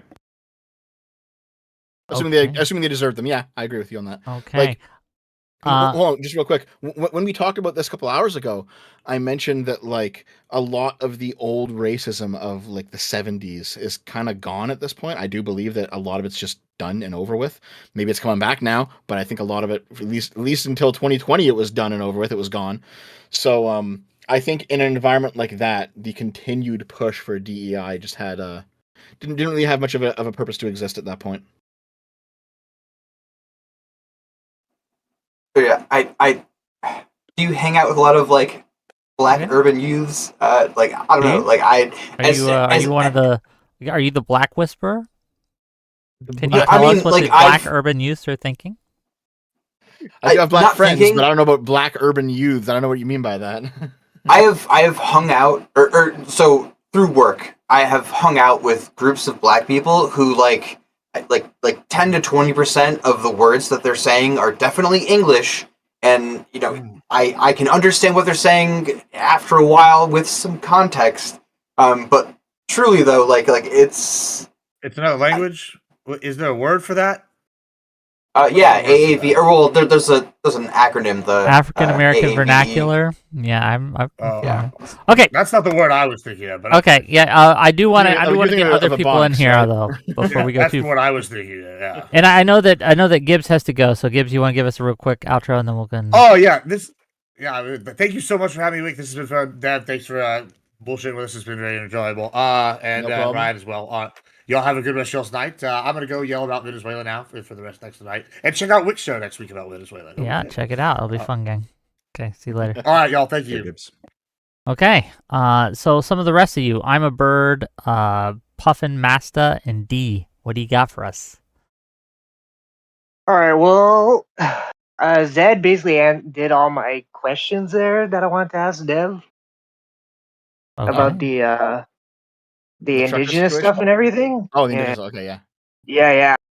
So I don't have anything on that. The only thing I have is that I wish you'd talk more about Canadian politics. Be nice to have more insight from you about that. I'm gonna be honest, man. Ever since Carney took office, it's been boring in Canada. Like, Well, I agree with that. Yeah. Things like Carney is an institutional neolib. He worked for the Bank of England for a few years. He was like the economic advisor to Stephen Harper for a few years. Like, Carney is the kind of career bureaucrat who knows how to run large institutions and how to govern. Basically, he knows how to rule a country, and so he's taken over from Trudeau, and Trudeau was a fucking drama teacher who managed to skate by on his father's good name because his father was one of Canada's best prime ministers, and Trudeau Yeah, that didn't fucking go well for sucked. Trudeau fucking sucked. But now Carney's come in, and like he's righting the ship. Things are very slowly but very steadily getting better in Canada in a very boring fashion, because he just knows what he's doing, and it's going to take a long time to fix a lot of the problems, but it's just kind of like nothing's happening in Canada right now, man. It's just kind of boring. True. Comparing. Can I Canadian to just say American politics right now miss? is actually I miss because it. like in America there's like a new scandal every fucking day. I would love to be bored out of my mind with American politics right now. Imagine It would be if amazing. America's president was a boring, bureaucratic, neoliberal centrist who had run various multinational institutions for 20, 30 years of his life, and he just kind of quietly knew what he was doing. Imagine what your political situation would be. It God, would you're making be- me so hard right now. Okay, I am so turned on. Okay, no, but it would be a blessing if we had boring politics in America again, but we don't. So here Rather we than are. Trump going, and at least we can "Quiet, make some Iggy." money off of this. So guys, just a reminder, you guys got to keep giving me money if you want to keep this content flowing. So hit the super chats in, throw me some gift subs, hit that like button, hit that subscribe button if you haven't. All these things. I do want to give it to Puffin Master. Go ahead. What do you got? Hi. So my quibble with Dev, I like Dev, but my quibble is so you've said that you think that Sargon started off as like a genuinely left-wing person or like a liberal person. Liberal, not left wing. Yes. Okay, so I found you through watching Sargon. I kind of regret watching Sargon in my younger days. Looking back, it seems like he was using like anti-SJW rhetoric and those kinds of videos to basically bait people into his like very right-wing sphere. I see someone very so I like, so for example, like can you name, like, can you think of something that he, because you said that you were like going back through and watching his videos, can you think of something that he was like basically like died on the hill of a left-wing point or like a Democrat point, like at any point during his like video? Yes. So I have been going back and watching like 2015 to 2018 era Sargon for a reason that is currently private but will be made public soon enough. Ooh, some foreshadowing, gang. But go on. And yes, I actually can. I can think of at least two instances. So at one point, I think in 2017, he debated ContraPoints. And ContraPoints, at that point, I think even ContraPoints was more left-wing then than she was now, because she was arguing like a quasi-Marxist perspective, while Sargon was like arguing a very like liberal individualist perspective in that debate. And he was saying things in that 2017 debate he would never say nowadays. Like Sargon in 2025 does not really care that much about the rights of the individual. He cares about the rights of the English as an ethnicity, as a community. And he's become much more right-wing in that regard. But he was talking about individualism like crazy in that 2017 debate. He was speaking about individualism in the context of a left-wing collectivism. As soon as he was given the opportunity to talk about right-wing collectivism, he immediately bit into that. It's that like, we're going to be pro-free speech when we're not, when we're talking, and then when we have power, we're anti-free speech. Is that kind of crap? I'm not sure he did that in that 2017 debate. It sounds like something he'd do now, but I don't think he did it back then, because I did just recently watch it, and I don't recall that sticking out in my mind. Another example of it was when he was talking to the white nationalist Millennial Woes, and I used this clip in a recent video of mine, actually, from a few days ago. And he was talking to Millennial Woes, and he was in a room with a whole bunch of alt-righters, and he was basically telling all of them, no, you guys are all wrong. And he was kind of presenting the liberal individualist point of view in that debate. And it was like a 1v9. Sargon, the only liberal in the room, versus all these white nationalists. This was back in 2015. And then, of course, I think there was like the legendary debate where it was Sargon versus Richard Spencer, and that was on Andy Worski's show. And Sargon, again, presented the liberal point of view. It's really only after, like, I really think that Trump losing in 2020, like, broke everyone's brains. And I think it really broke Sargon's brain, because he started moving right-wing very quickly after Was it that or COVID? I mean, probably like a 1-2 punch, maybe, yeah. Because I mean, I remember, go. like, for example, I remember there was so you'll notice every time he takes like the more left-wing position, it's either kind of in a context where it doesn't, like, no one's advocating the right-wing position, or he's against people that at the time were like politically irrelevant, right? Like WordPress right now are kind of starting to edge their way into MAGA, but like at the time, these people were, even to Republicans, were considered freaks, right? It every time that he was like put in a in a discussion versus like mainstream left wing stuff versus mainstream right wing stuff. It doesn't matter how crazy the mainstream right wing shit was. That was where he landed. So, for example, like there was like, and he would always try to package it in a way that was palatable to left wing people. So he would like with the climate change stuff, it was like, yeah, climate change is real, but like, why are we talking about cow farts, right? Which is clearly like a bad faith attempt to like, maintain that narrative that he's left wing while like trying to give a right wing talking point and a response to a left wing talking point. Does that make sense? When did he say this though? 'Cause I don't remember this specific. Approximately when this happened. This was I used to watch his channel like daily, basically. So this is just probably some random This Week in Stupid that I watched that just got stuck in my brain. Okay, yeah. I mean, I have to look up exactly when it was, right? Because at this point, it was after a point when the parliament over there across the pond was talking about like a climate change issue. So like he came back from that. He was doing that stuff with Count Dankula, trying to get into mainstream politics. It was around that time. that would have been 2019 in UKIP, I think, and that was definitely when Sargon had started to become more right wing for sure. Like I agree with you on that. Like here, we're not going to disagree that Sargon's definitely right wing now. But listen, I promise you, if I had the time to sit down with you and like pull up 2015 Sargon, it would be very easy to point out, oh, here's a liberal position, here's a liberal position, here's a liberal position. Like it wouldn't be very hard. If you do that in a YouTube video, I will watch it. All right. Okay, maybe the foreshadowing is telling us something. I don't know. $10 for Dr. Darko to say I love you. Well, I love you too. So, all right, we'll keep doing this. I like this. Yeah. You like this kind of style? You like the format? I like to participate because I'm broke. Okay. D, let's give D a chance. Go ahead, D. Okay. Hello. You guys can hear me okay? Yeah, you're fine. Go. Awesome. Okay. So hi Dev, long time watcher. So I'm gonna try to come at this with like a right wing disagreement because I'm still pretty right wing in my opinion. So Sure. So like I think it was 2 videos ago you said something along the lines of the right wing killed discourse in like before that you had political discourse that was like, oh, both sides kind of agreed on what was best for the country, but the right kind of disagreed on how to go about it. And like the left disagree with how to go about it, and now like the right is saying, oh, they want to destroy us and stuff like I'm misremembering a bit, I think, but it was something along I those think I know lines. what you mean. I think I know what you mean. Yeah. Yeah, so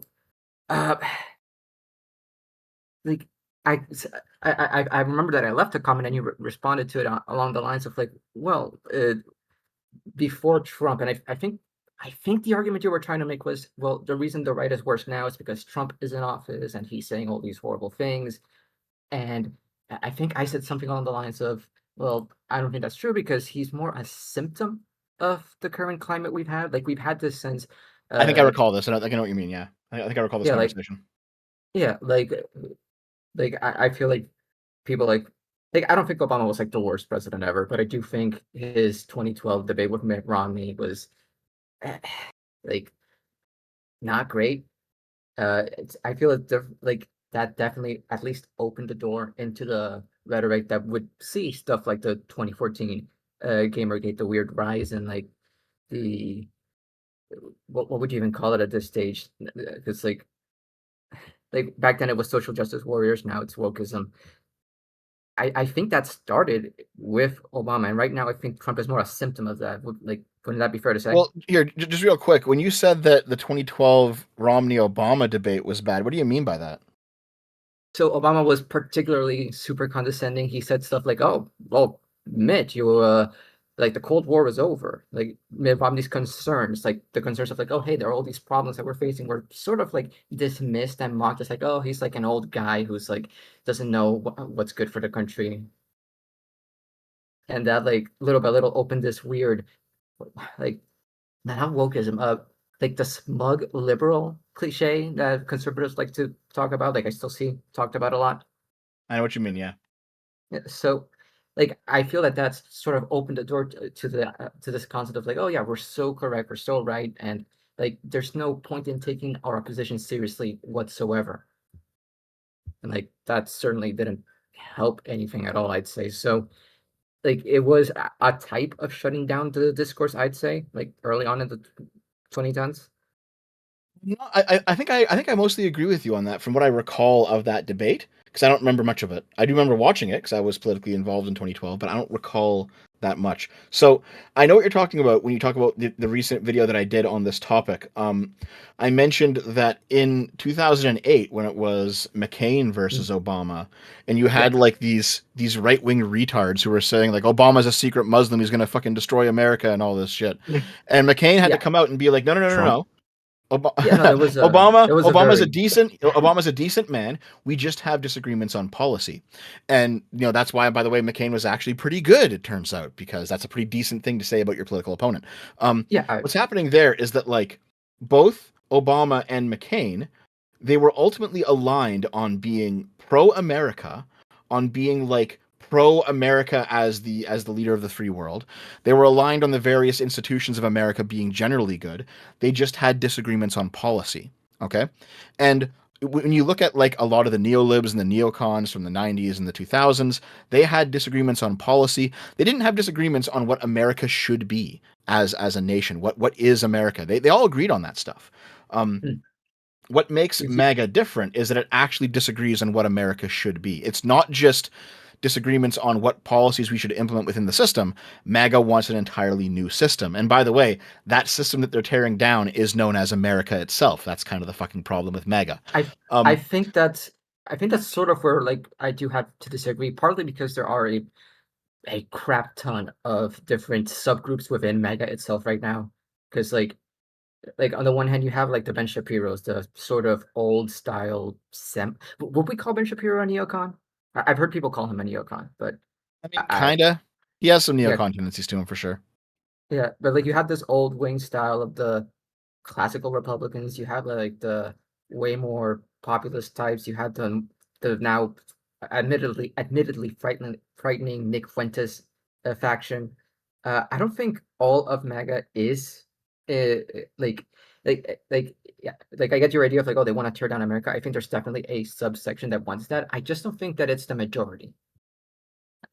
And Well, here's I'm the not sure thing. Even if uh-huh. it's not the majority, if it turns out in the in the final analysis, if they side with the faction that wants to tear down America, well, then that's where they've thrown their lot in with. That's true, but I don't think it's happened yet, and I don't think like again it's 2025 right now. If in 2028 I could be completely proven wrong, but right now I don't see the Trump administration having that big a different idea compared to like the Obama administration, the Bush administration, even the Biden administration. I'd like the idea that America should be the #1 country and world leaders still seems to be mostly a thing with Trump. Like the big thing with Trump right now is like, oh, we gotta should we support NATO? Should we not support NATO? Like he's trying to. It's like a weird back and forth because he's both said no, we need to get them to like we need to like abandon them and make them defend themselves, but then like he will flip flop on that to be like, oh yeah, buy our weapons as well, right? I understand all that, but the things that you're saying, that is where Trump is breaking with everyone else, right? Because when Trump flip-flops on whether or not America should be part of NATO, I can't think of any president within my lifetime and like for 20 years prior at least that ever said, whether they're Republican or Democrat, that ever said America should leave NATO. Like that's never even been on the table before. Not on the Or table, and to get rid of birthright citizenship, for example. Oh, that's true. There are things that he's like again. There are things that he said that are like, oh, like completely out of the norm.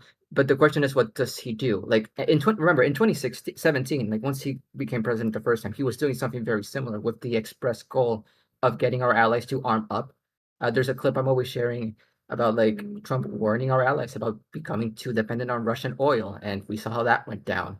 So, like, I don't want to say, oh, he's got like the 4D chess going on, but I do think there is at the very least, like maybe I could be completely proven wrong, but I say let him cook. I think he's earned the cooking right now. And if I'm wrong, then yeah, that would suck. And I do think we should call that out. So here's the thing. I think your position made a lot of sense in 2017. I don't think it makes sense right now. I think we've let him cook enough, especially the shit that he's done since 2020. like since the election loss, since the attempt to steal the election, and then since the constant doubling down and ratcheting up of things while he was out of office for 4 years, I think we are past the give Trump a chance stage, in my opinion. I would I would agree. I think if you look through the comments, I was a Nikki Haley supporter, like up until she gave up. But I think we sort of disagree. It's like, and I have left this comment before, and I think that's my second question, if it's okay. Sure. Like, I agree that Trump is like, he would probably he is capable. Let's say that he's capable of doing a lot of damage to the country. But I think right now that his opposition has proven to be worse. That's my position right now, because like how why do you think so? So let me ask you, what would you think is the thing that made Trump particularly worse? Like the stealing the election? Yeah, that's pretty Or- bad. Yeah, stealing the Yeah, it's election is pretty really bad. fucking bad. Yeah. Yeah. So,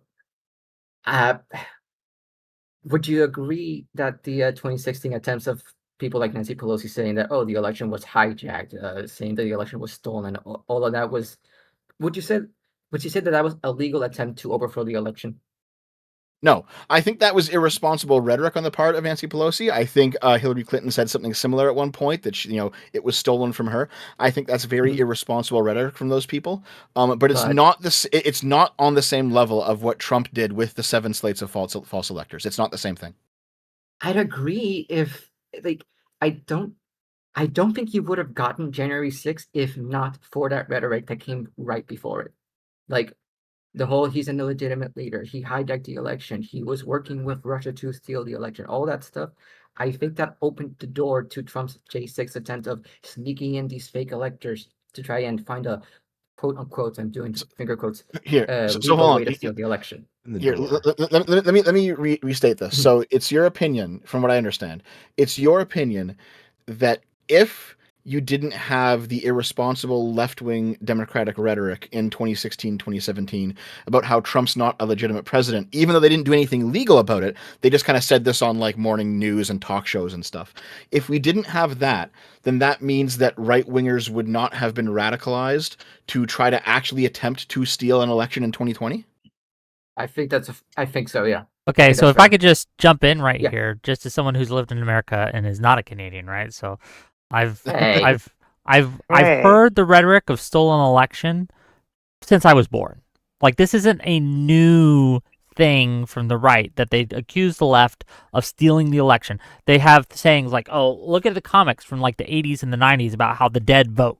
Right, and they all vote Democrat, or like the saying by Al Capone, even is like vote early, vote often. Okay, right? This idea that the Democrats steal the elections and they're always stealing the elections is not new. What is new, and what was new about the Trump administration, is that they normalized, justified, and took a hold of that that paranoia that's always been on the right. And they tried to gin it up into a reason to actually overthrow the government and overthrow the election. They also got unfettered access to the voting machines in 2020, which they could have used in 2024 to do weird stuff. Just concerning. So I'm not saying that it was right, but like, Wick, wouldn't you say that the Democrats what was the reason behind comments like the election was hijacked or the election was stolen? Like, They were what was speaking. the Oh, goal sure. behind that? Yeah, they were speaking towards when it came to when the Democrats said it. They were speaking towards Russian election interference, and what they meant by that wasn't that Russia changed the votes. Is what they meant by that, and what has since been proven to be the case, is that Russia was trying to sway the population in order to vote more right wing and away from Hillary Clinton, because Putin hated Hillary Clinton and wanted her to embarrass her and her to lose, and that's just true. Yeah, that just but- happened. Russia interfering, absolutely true. Yeah. The issue is that one, they didn't have evidence as to what extent that actually affected the election results, and two, like again, they were saying this before the evidence had even fully come out yet. Well, So we what is had the evidence quite early. Like, we saw this happening in real time. But when it comes The to like evidence whether of, substantively affected the outcome of the election? That's an open question. That's fair. And I'm not here saying that that was responsible rhetoric by the Democrats. But there's a real quick, right? If I may finish, like this is something that Trump administration will do all the time, is that they will take something that's questionable that the Democrats have done, and again, not saying Democrats are perfect, and he will use it to justify legitimately and substantively worse actions. So like, yes, this thing that the Democrats did was irresponsible, but then he used that as justification to do something that was not only irresponsible, but illegal, immoral, and just un-American. Again, I don't disagree. The issue is, and like my point is, it was the Democrats that opened the door to that. Well, no, it didn't. They didn't open the door to that. It's like me saying, if I cut you off in traffic and then you come out and you shoot me, did I open the door to being shot? Technically, it kind of counts. But that doesn't matter because one action is just substantively worse. Again, I don't disagree that it was worse. And let me try it this way. It's an unreasonable reaction. The right reaction was an unreasonable and really, again, unreasonable and unjustifiable reaction to something that should not have, under normal circumstances, opened this door. Like, it's not opening the door to getting raped if you're wearing a short skirt. Again, I'm not disagreeing, but the problem is, like, here's like, for example, summer of 2020, all the riots. I remember I've always heard this point, right? Democrats condemn the violence. Democrats condemn the violence. Can you name me one Democrat that said Black Lives Matter needs to stop? What do you mean? Stop what? BLM needs to stop rioting. Can you tell me? Yeah, sure. Biden said that. Yeah. Joe Biden. He said that in 2021, after he took office, and that he was. No, he said it before. That's why he. I'm pretty sure he said it during one of the debates. Yes. One of the 2020 debates. Yes. Yeah, that's why a lot of moderates went towards him, because they wanted to moderate their positions, and they didn't like the excesses of BLM and these other activist groups. And so Biden was chosen in the primaries in order to act. That's why a lot of people hated Biden, right? A lot of leftists hated Biden. I agree. Yeah, so I agree that there was, like, Biden was the normie candidate. I don't hate Biden. I think he did. Okay, his foreign policy absolutely sucked, but I think he overall. Yeah, he said it on August 30th, 2020. He said specifically that Black Lives Matter needed to stop. The rioting needs to stop, and they need to stop those things. I don't know if he used those specific exact. BLM needs to stop. The implication of that would be that Black Lives Matter as an organization was organizing riots specifically, which I don't think was supported, and I don't think Biden would say that reasonably so. But he did say that the rioting. Also, did Trump ever say the exact words the Proud Boys need to stop? Yeah. Or the Oath Keepers? He had said he said stand back and stand by. And then they still let's not dogpile him, okay? There's like 5 of us here or something. Let me add him. It's okay. I don't. But so. Oh, great. Dogpile more. I lost my train of thought. Maybe I'll find it again. So, but yeah, I'm not saying that Democrats are necessarily what would be the appropriate word here? I don't think they necessarily intend. Let's say I don't think they intended to make it worse, right? I don't think they're I don't like the type of blame game you do see in some more conservative angles. Like, is it John Doyle that likes to say they're doing this because they want to sacrifice babies to Moloch? Was that John Doyle? I used to watch. I have no idea. But someone said that about me yesterday, so that's funny actually. Yeah. I know this level of more extreme right wingers exist, and I don't like that. But I feel like there's, at the very least, there's an air of refusing to acknowledge that, hey, our side completely screwed up. I think that's at least needs to be addressed. Here. So here's the thing, right? I can definitely point to instances where Democrats or liberals or people on the left or whatever did a thing, and they shouldn't have done that thing, and then right-wingers turned around and used that as justification to do the thing but worse. And we can definitely look at the people who did it first and say, listen, you just gave them the perfect excuse. You shouldn't have done that. And that's all true, and that's all fair. But at the same time, right-wing people are still people. They're still human. They still have a level of moral responsibility, and we still can hold them accountable for their actions. So even when a right-winger does something bad and then says, you know what, somebody else did it first, even if that's true, we can still blame the right-winger for the bad thing that he did because it is bad. Yeah, no, I'm not disagreeing and like calling them out, right? Like, I just don't see it right now as like that the right is currently worse yet. I don't see that yet. Okay. Why? Well, it sounds like you when Dev earlier talked about MAGA, kind of like there being some people who are maybe not. I think Dev said something to this effect, that there's like there's a lot of MAGA that's like really actively trying to do some pretty scary stuff, and there's a lot of people who just follow it, who are just Trump supporters, who are just kind of like being taken for a ride. It sounds like you're in that coalition. I'm not like scary stuff such as like you got to give me examples. Like trying to reshape the federal government in Trump's image, basically, to give him as much power as he wants to do whatever he wants. Stealing election, maybe? That's a big one. Stealing the election was pretty bad, but I will say Trump did come out and condemn that. Just saying. He did say, hey, that was bad. Remember, right after January 6th, he was saying, hey, white supremacists overthrowing the government, not good. When did he say this? Like, do you know? I believe that was, I think it was January 12th. Like, because he said some things the very same day, and then the following week he was still condemning. You realize he pardoned all these people, like all of them. But hey, it was right after who pardoned how many people? Like, I'm sorry, that sounded mean, but it was right after. Again, like it's an example of less than 1,200, and none of whom stormed the Capitol. So here, real quick. I think I know what you're talking about. There was a short video that Trump recorded, and his daughter was there. And it was from the White House. But I know what you're talking about. In this video, Trump didn't want to say that he had lost, and he was arguing with the person who was holding the camera. Like, I know what you're talking about. Again, Trump should have admitted. He absolutely should have admitted that he lost.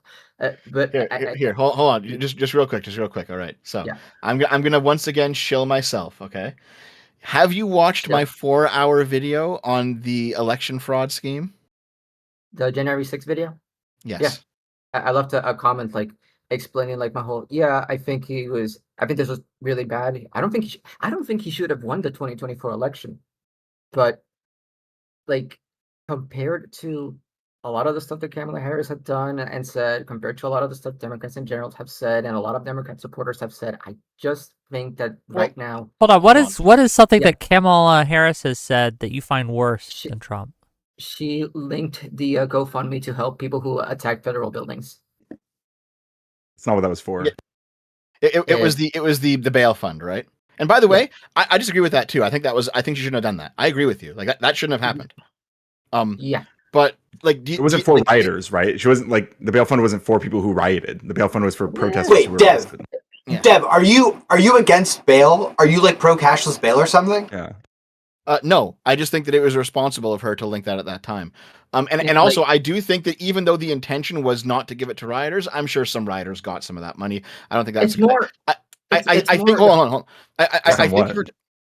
I think if we're talking about a political leader, when it comes to a situation like that, they have a responsibility to do what Biden did. And Biden said everyone needs to stop this shit right now, and not, implicitly side with one of the sides in that conflict by, for example, linking a bail fund. So I disagree with that action. But Biden supported Black Lives Matter. Okay, hold on though, because even though I disagree with this action, there's no way that action I clearly think it's worse than you guys do. Fine.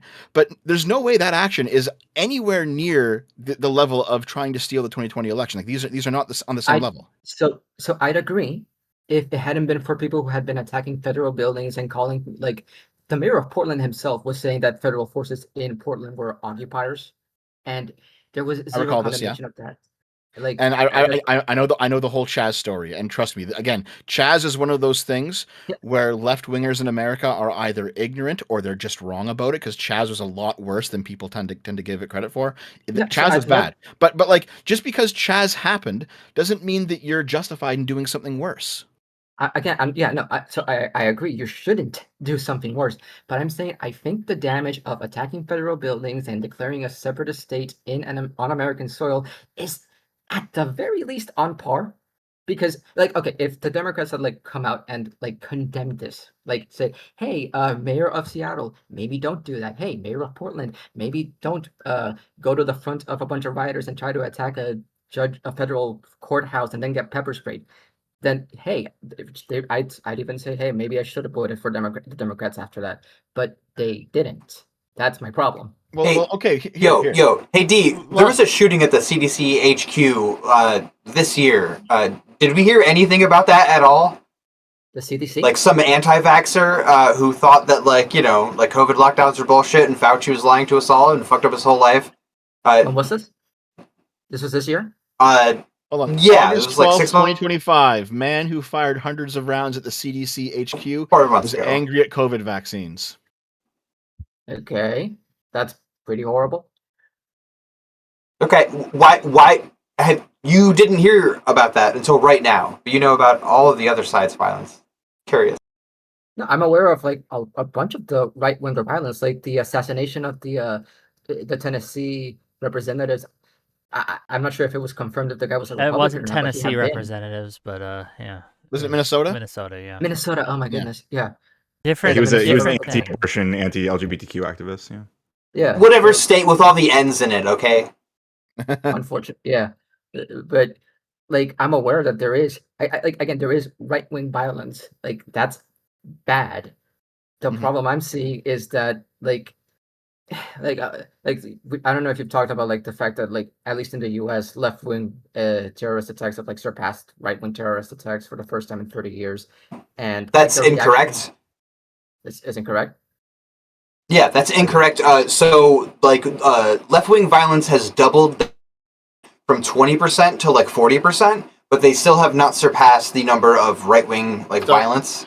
Okay, this is a rabbit hole that Wick is not prepared to go down today because I have looked into the official data. There are some problems with it for sure. Okay, yeah, that seems like a whole ass other topic. Okay, and we don't have all night because guess Juicy what, stuff. gang? You guys have not reached the goal of $100.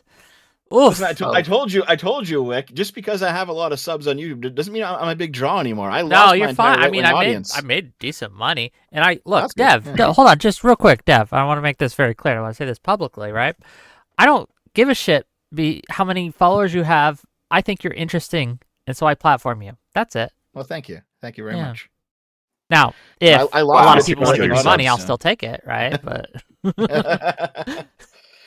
but no. So like if the worst things that you can think of are the Kamala Harris bail fund retweet and Chaz, which I agree with you. These guys don't, but I agree with you. Both of those are bad. They're still not on the level of January 6th. What would have to be on the level of January 6th? Like another attempt at stealing the election? Yeah. Like violent? Yeah. I That still would be a good example. Yeah, no, like that's why I pointed out like the whole hijacking language and the attempts at like impeaching Trump and like again, had this not happened, I think that like had this not happened and January 6th still happened, I feel we'd be having a very different conversation. So if the impeachment attempts didn't happen and if the rhetoric from Hillary Clinton or Nancy Pelosi after the 2016 election didn't happen, if the Democrats did things perfectly, basically, not perfectly, if they made way less missteps then, and then at that point you think that the Republicans wouldn't have had the justification to do what they did? It's not that it's a justification, it's that this has been normalized now, unfortunately, and I think they opened the door to normalize it. Well, I think he was successfully impeached, and it was proper to do so. So I think why he was was that successfully okay? impeached, and Which it was time? proper to Which do time? so. Which time? The first time or the second time? Both times? Both. I think the first time was like a horrible idea because there was no crime. It was you misallocated the congressionally approved aid, but then it was like Biden did that twice, and there was like no reaction. So Wait, did he? I'm I not don't know sure. the story. Not sure about that. He worked. Wait, to, if you're not sure, why do you say it? Okay. No, I didn't say I'm not sure. I said he did it the first. I did. The second time was with Israel when he stopped the congressionally approved weapons aid until Israel like chilled out a bit, which I'd say is fair. But like the reaction from Democrats was, yeah, that's fair. And I'm like, Wait, you impeached Trump over this? Like, come on. I'm gonna be honest. I don't know enough about these cases to really chime in on it. I just don't know. I'm sorry. Oh, well, that's why It's possible, but maybe I should look into it. Yeah. You should move down here then. No, like again, I don't. I don't want to like say, Here, oh yeah, you're here, bad. listen. Uh-huh. I'm going to fill you on something, okay? Because I didn't like Kamala Harris either. If the Yeah, no, American election had been Kamala Harris versus Nikki Haley and MAGA was just swept away as they should have been in 2020 after 2020, I probably would have supported Nikki Haley. I'm much more of I'm closer to the neocons than I am the progressives. I do not like socialism whatsoever. Progressives leave a bad taste in my mouth. There's a lot of fucking problems. But you know what? Yeah. I am here 100% for the neoliberal establishment. Fuck yeah, I'm on board. All right? But here. Like, I want to lay something out to you, all right? Kamala Harris had real scandals, actual problems, and right-wingers never spoke about them because they just weren't sexy enough. They weren't mimetic enough. All right. It's very easy to talk about a retweet that everyone saw back during the 2020 riots because everyone saw it. It was on Twitter. But there are actual things she did wrong that the right just doesn't fucking know about and doesn't care about because the right can you give doesn't me an actually example? care about finding out people's fucking records. They care about what looks good. Wait, Like so what, like though? which hold on, wait, let me take a quick shot in the dark. Like the disobeying the Supreme Court in 2011 What do you mean by that? when the Supreme Court had told her that, hey, you can't give out like this degree of minimal sentences to like marijuana users or something like that, and she kind of just sidestepped it when she was like Attorney General. Oh man, I've heard of this, but I don't know the truth of it. I don't know what actually happened in that, but I have heard of this before. Yeah, like, that's If why- true, that's obviously bad, but I wasn't thinking of that. No, I was Oh. thinking of more like the fucking Treasure Island scandal that her and Gavin Newsom were involved in back in the 2000s. Like, there's real questions happening there. okay. And by the way, right wingers don't know about that because I don't think right wingers care about procedure all that much. I mean, well, okay. To be fair, I'm in my own little right wing bubble of like Ben Shapiro and like more like moderate conservatives. So You they should do get out of bring it your up. bubbles, gang. So this is to the left wingers and to the right wingers. Find someone on the opposite end and that you think is an Here- honest actor here, or so- might be an honest so actor and watch here, him. I can TLDR it for you in like 2 minutes. I haven't looked into this since the 2024 election, so I'm going off of memory. But there was a couple of locations in San Francisco back in the 90s and or 2000s when Kamala Harris was district attorney and Gavin Newsom was mayor of San Francisco. And one of them was Treasure Island, which is an island in the Bay. And basically, I think from the 1950s up until the 1990s, it was owned by the U.S. Navy, and actually they moved nuclear weapons through that location when they went to go test them out in the Pacific Ocean. So there was nuclear weapons stored in this location. Eventually, the land gets given back to the city. Gavin Newsom makes it a cornerstone of him being mayor to develop this land and build a bunch of basically low income housing on this land. And that's what they did. And there was a cleanup operation.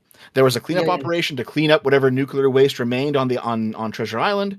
And apparently the operation was not really done all that well. However, there wasn't much oversight with whatever company they hired to do this operation. And there's decent evidence that Gavin Newsom either knew or was he purposely decided not to look into it. Like he kept himself in the dark purposefully to avoid any possible scandals and just get the building permits to keep going. There was a report that went to Kamala Harris's office that there were problems with the cleanup operations, and her office did not act on these reports. It turns out these building projects go up, and by the 2010s, you have a bunch of poor people living in these housing projects that are getting radiation sickness. All right.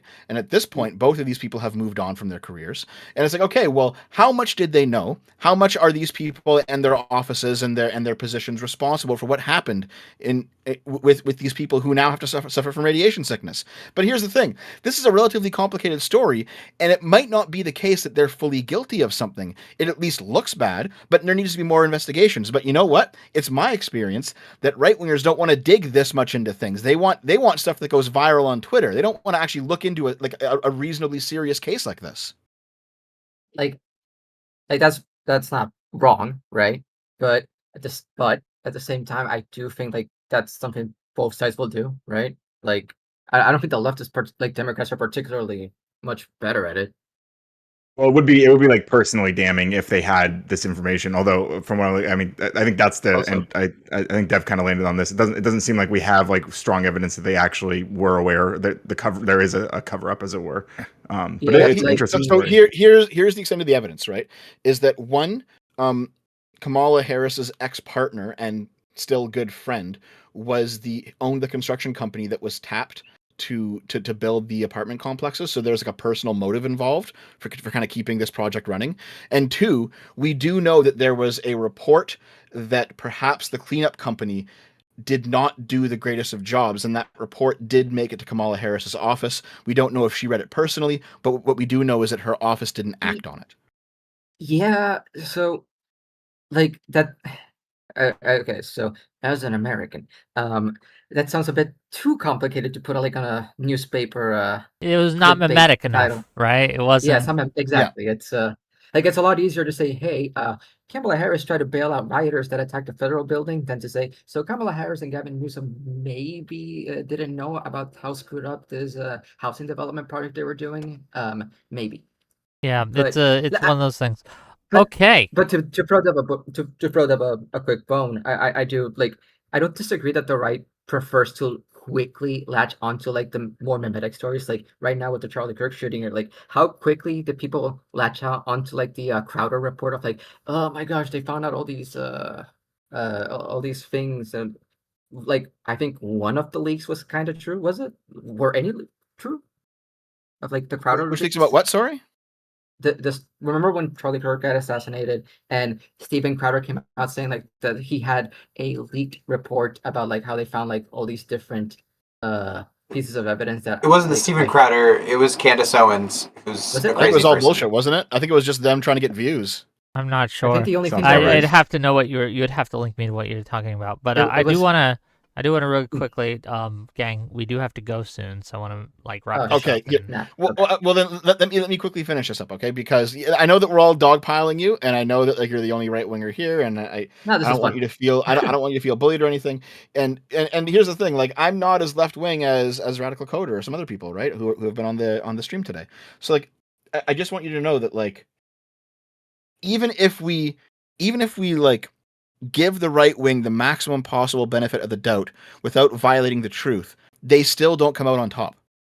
And if you claim to have watched my 4-hour J6 video, I hope at least some of that stuck, because man, like here I gave you what I believe to be the worst thing Kamala Harris has ever done in her entire career, and it was the Treasure Island scandal. Okay, and for as bad as like the worst part of that, like the most sensationalistic worst part of that scandal is underneath the walkway into an apartment building, they found a basketball-sized irradiated object that was giving every single person who went into that building radiation sickness. Like, that's bad, okay? That might even be presidential disqualifying bad, depending on how far you want to take it. But you cannot say it's the same thing as this huge coordinated plot to get 7 full slates of false electors from a whole bunch of different moving parts. All these different people are involved.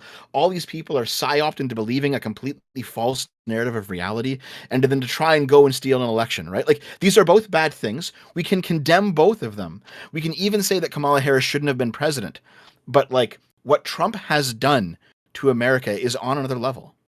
It just is. Like, that's just where the truth lies, man. Okay. So the I'll end Last here, like- word, and then we're gonna get to closing. Oh, Closing. Okay, thoughts. yeah. So, like, I think my point of disagreement is that at the end of the day, J6 failed.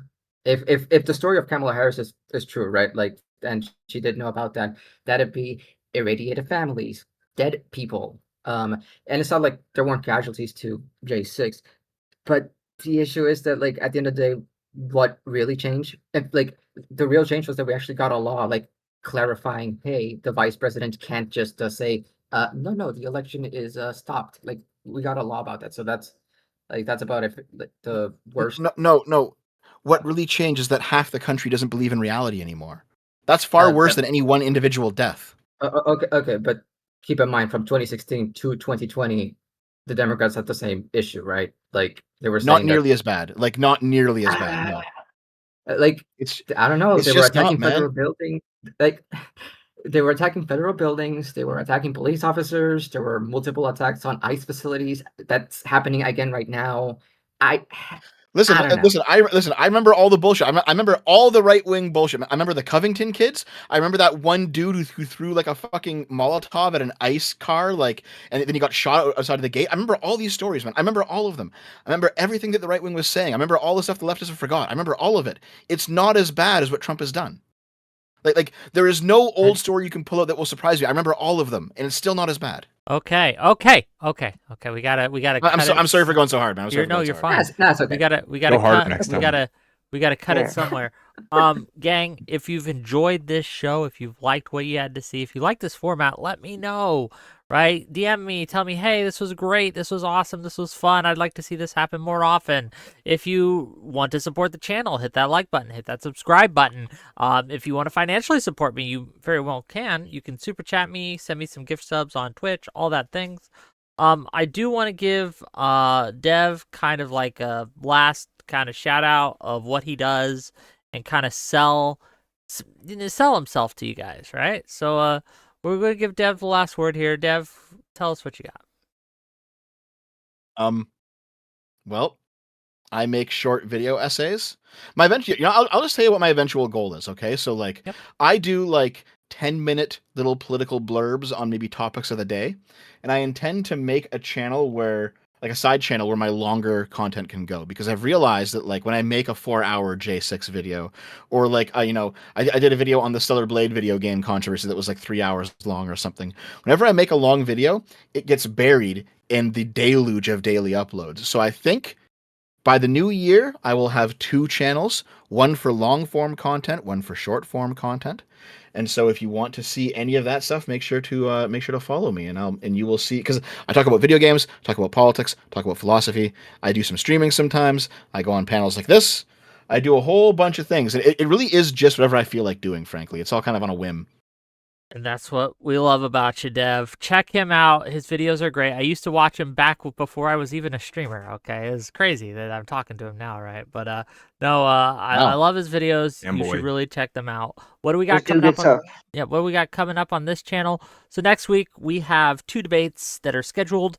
One about the Oklahoma University scandal where allegedly a student was given a 0 and failed because of their religious beliefs.